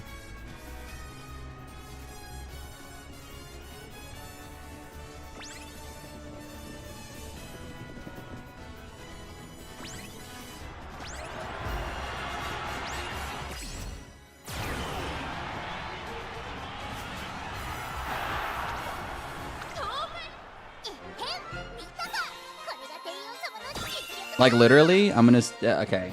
I hate using stream statistics for this. I really hate. Cause I hate stream statistics in general, but I guess I can't really deny that it does tell you something about the popularity of a game.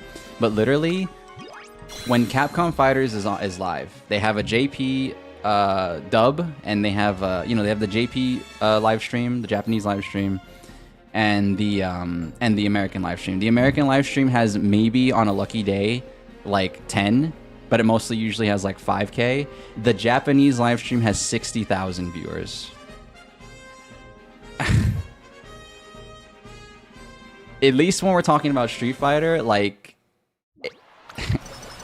there's a reason they're catering to the JP audience, is because the JP audience can probably carry Street Fighter esports on its own. So it's like, that's why I believe it's 100K. Like, if like it's like only like, dude, it's a live stream only for the Japanese.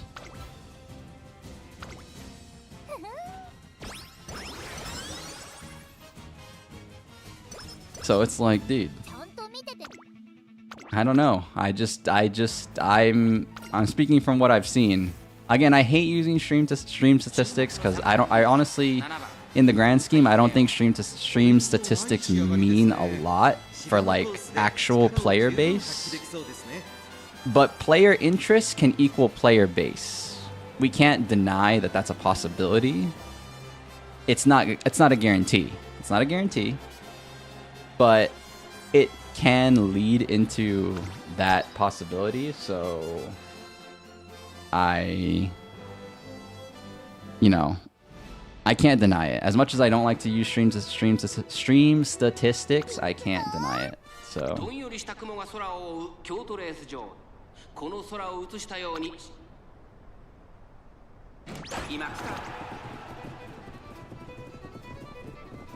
and that's why I believe it's 100K worldwide. I actually saw an article. They sold 6 million copies of Street Fighter 6. Again, I don't believe everything I see, so I cross-checked it, and I think it is true.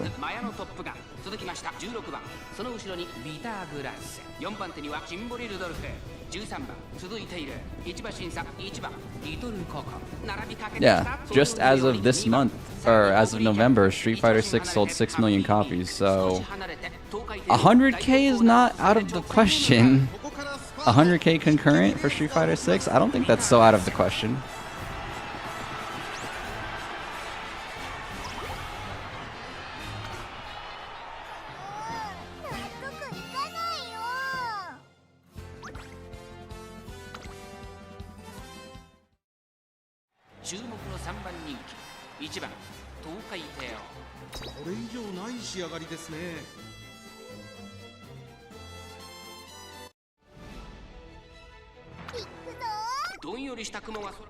The later a fighting game, what do you mean? The later a fighting game goes, the better it gets.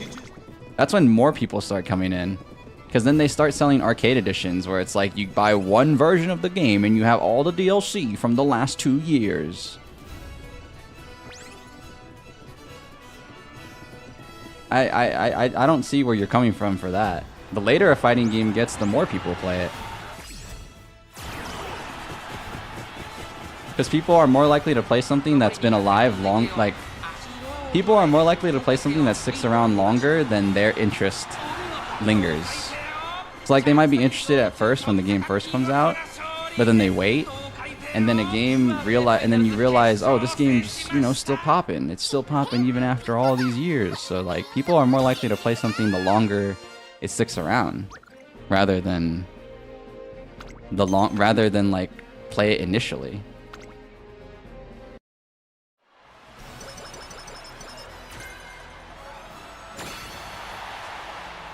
It's the reason why games like League of Legends have lasted so long. League, Apex, Fortnite, you know? As much as somebody might hate Fortnite, Fortnite's been around for so long, you've at least tried a game of Fortnite.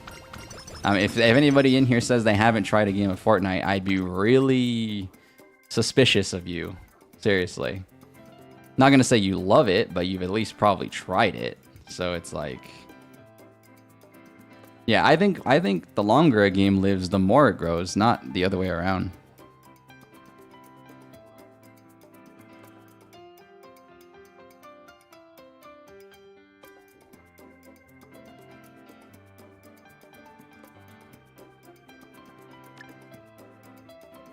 You haven't played it? Alright, you're sus. Eject this guy from the ship. Eject him right now. I'm calling an emergency meeting. Eject him right now.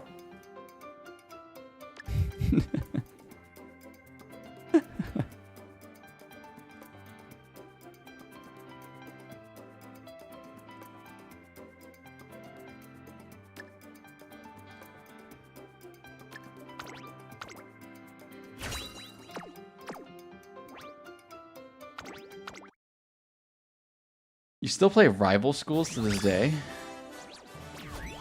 I don't know what that game is. You tried it once, not your drift? Yeah, that's not my point, right? My point is that you don't have to like it, but you definitely tried it. So that's my point to bring it all back to Street Fighter, is Street Fighter 6, which, like every other Street Fighter, it proves that it proves its longevity over time.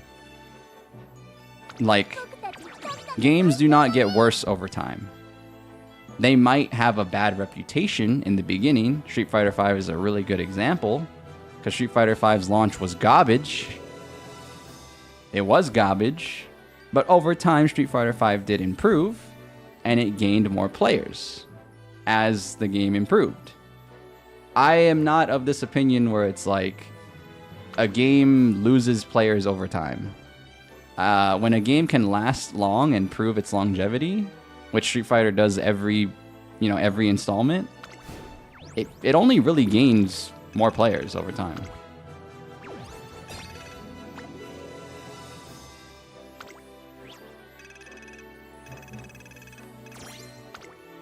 It definitely doesn't go down. I'm not gonna say it hits new peak, but I don't think it goes down.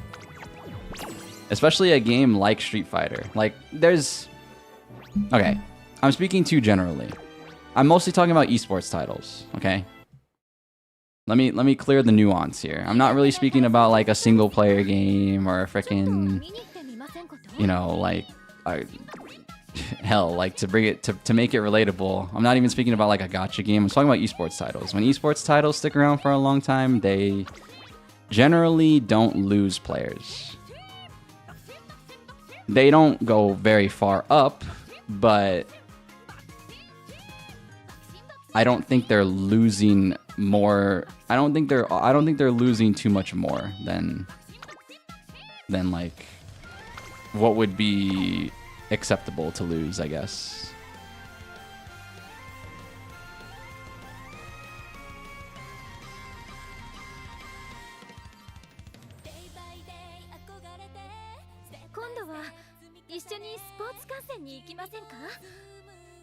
You don't wholly believe that player numbers can go up over time to a certain extent, but a launch is almost always when it hits peak numbers. Yeah, I'm not talking about peak numbers though.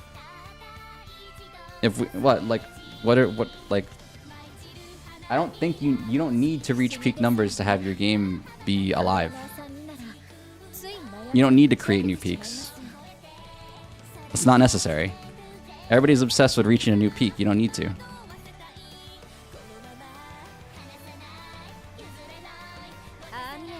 I don't even think 100k is their peak.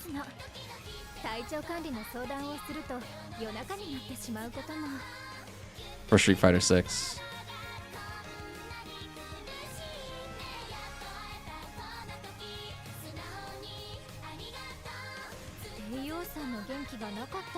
Okay, so if 70,000 was the all-time peak on Steam, and yeah, if 70,000 was the all-time peak on Steam. Remember, we're just using PC. We can't. We're not include. We have to just assume for the consoles. Then you can assume that it was probably close to 200,000 on for Street Fighter 6. And if it's 30,000 24-hour peak on Steam alone, most people own a console more than they do for I don't know. I don't think 100's off. I really don't.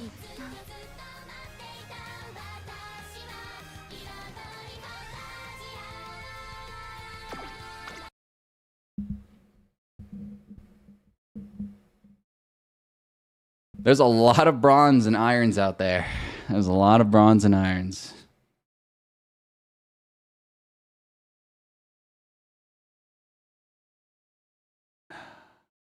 All right, but that being said, guys,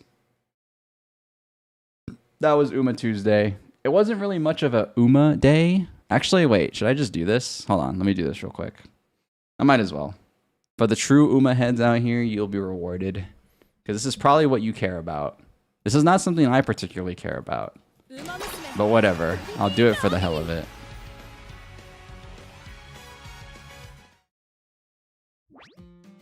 Here, I'll do my stinky CM.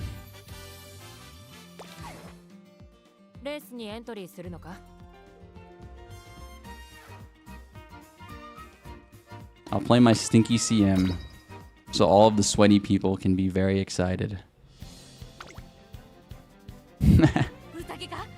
Knew it. This is my team, dude. This is my team. This is the team that I wanted to use. I'm already getting judged by all the meta slaves here, and I don't care. I wanted to use this team, and I used it.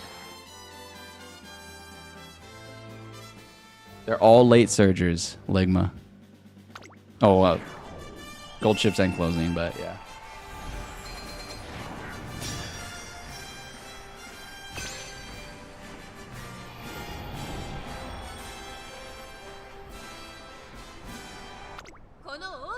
All right, let's see. I'm looking for at least third. Get it, at least third. Because the worst you could do is third. Sorry. I'm being annoying, intentionally. I'm being intentionally annoying.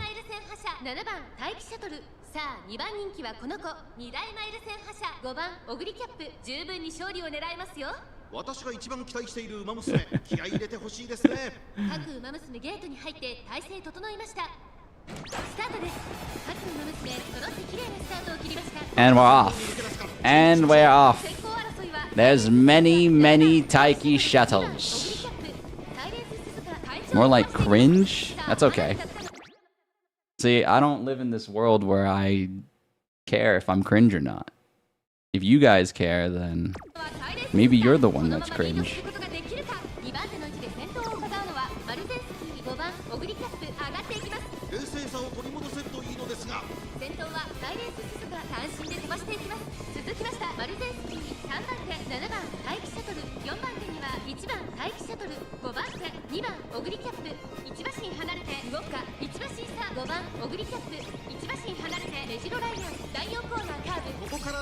Oh my god.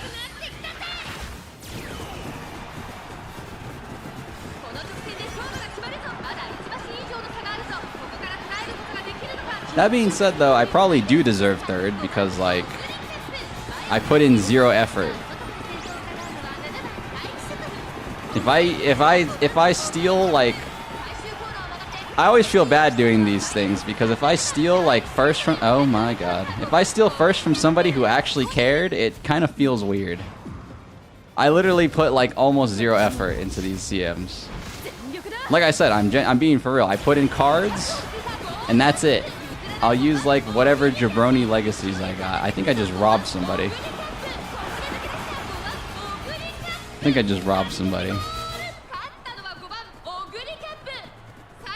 I always feel bad for the second rounders because it's like, yeah, I think I just robbed somebody.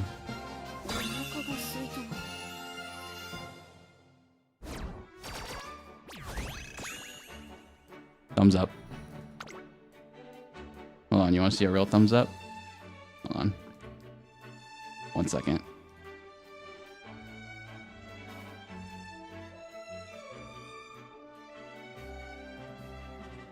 Hold on. Where the hell is this thing? I'm trying to find this thing. I can't find it. I'll just use this one.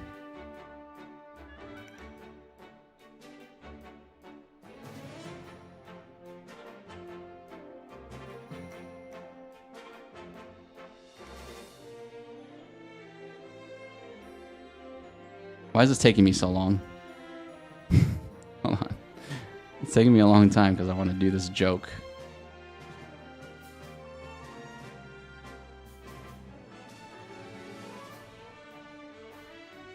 Hold on, there it is. Got it.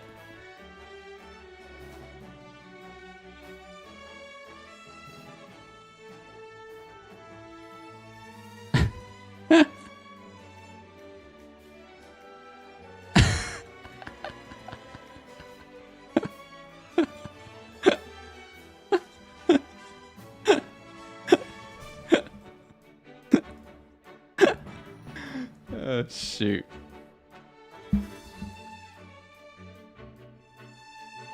You say something and it came true? It is what it is. And here's my proof. Here's my proof.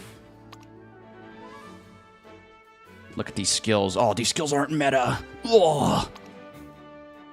What the? He used a stamina gold chip.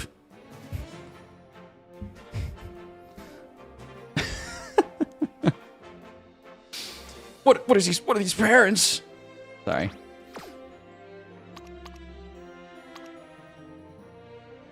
I can't believe you used these parents. What are these?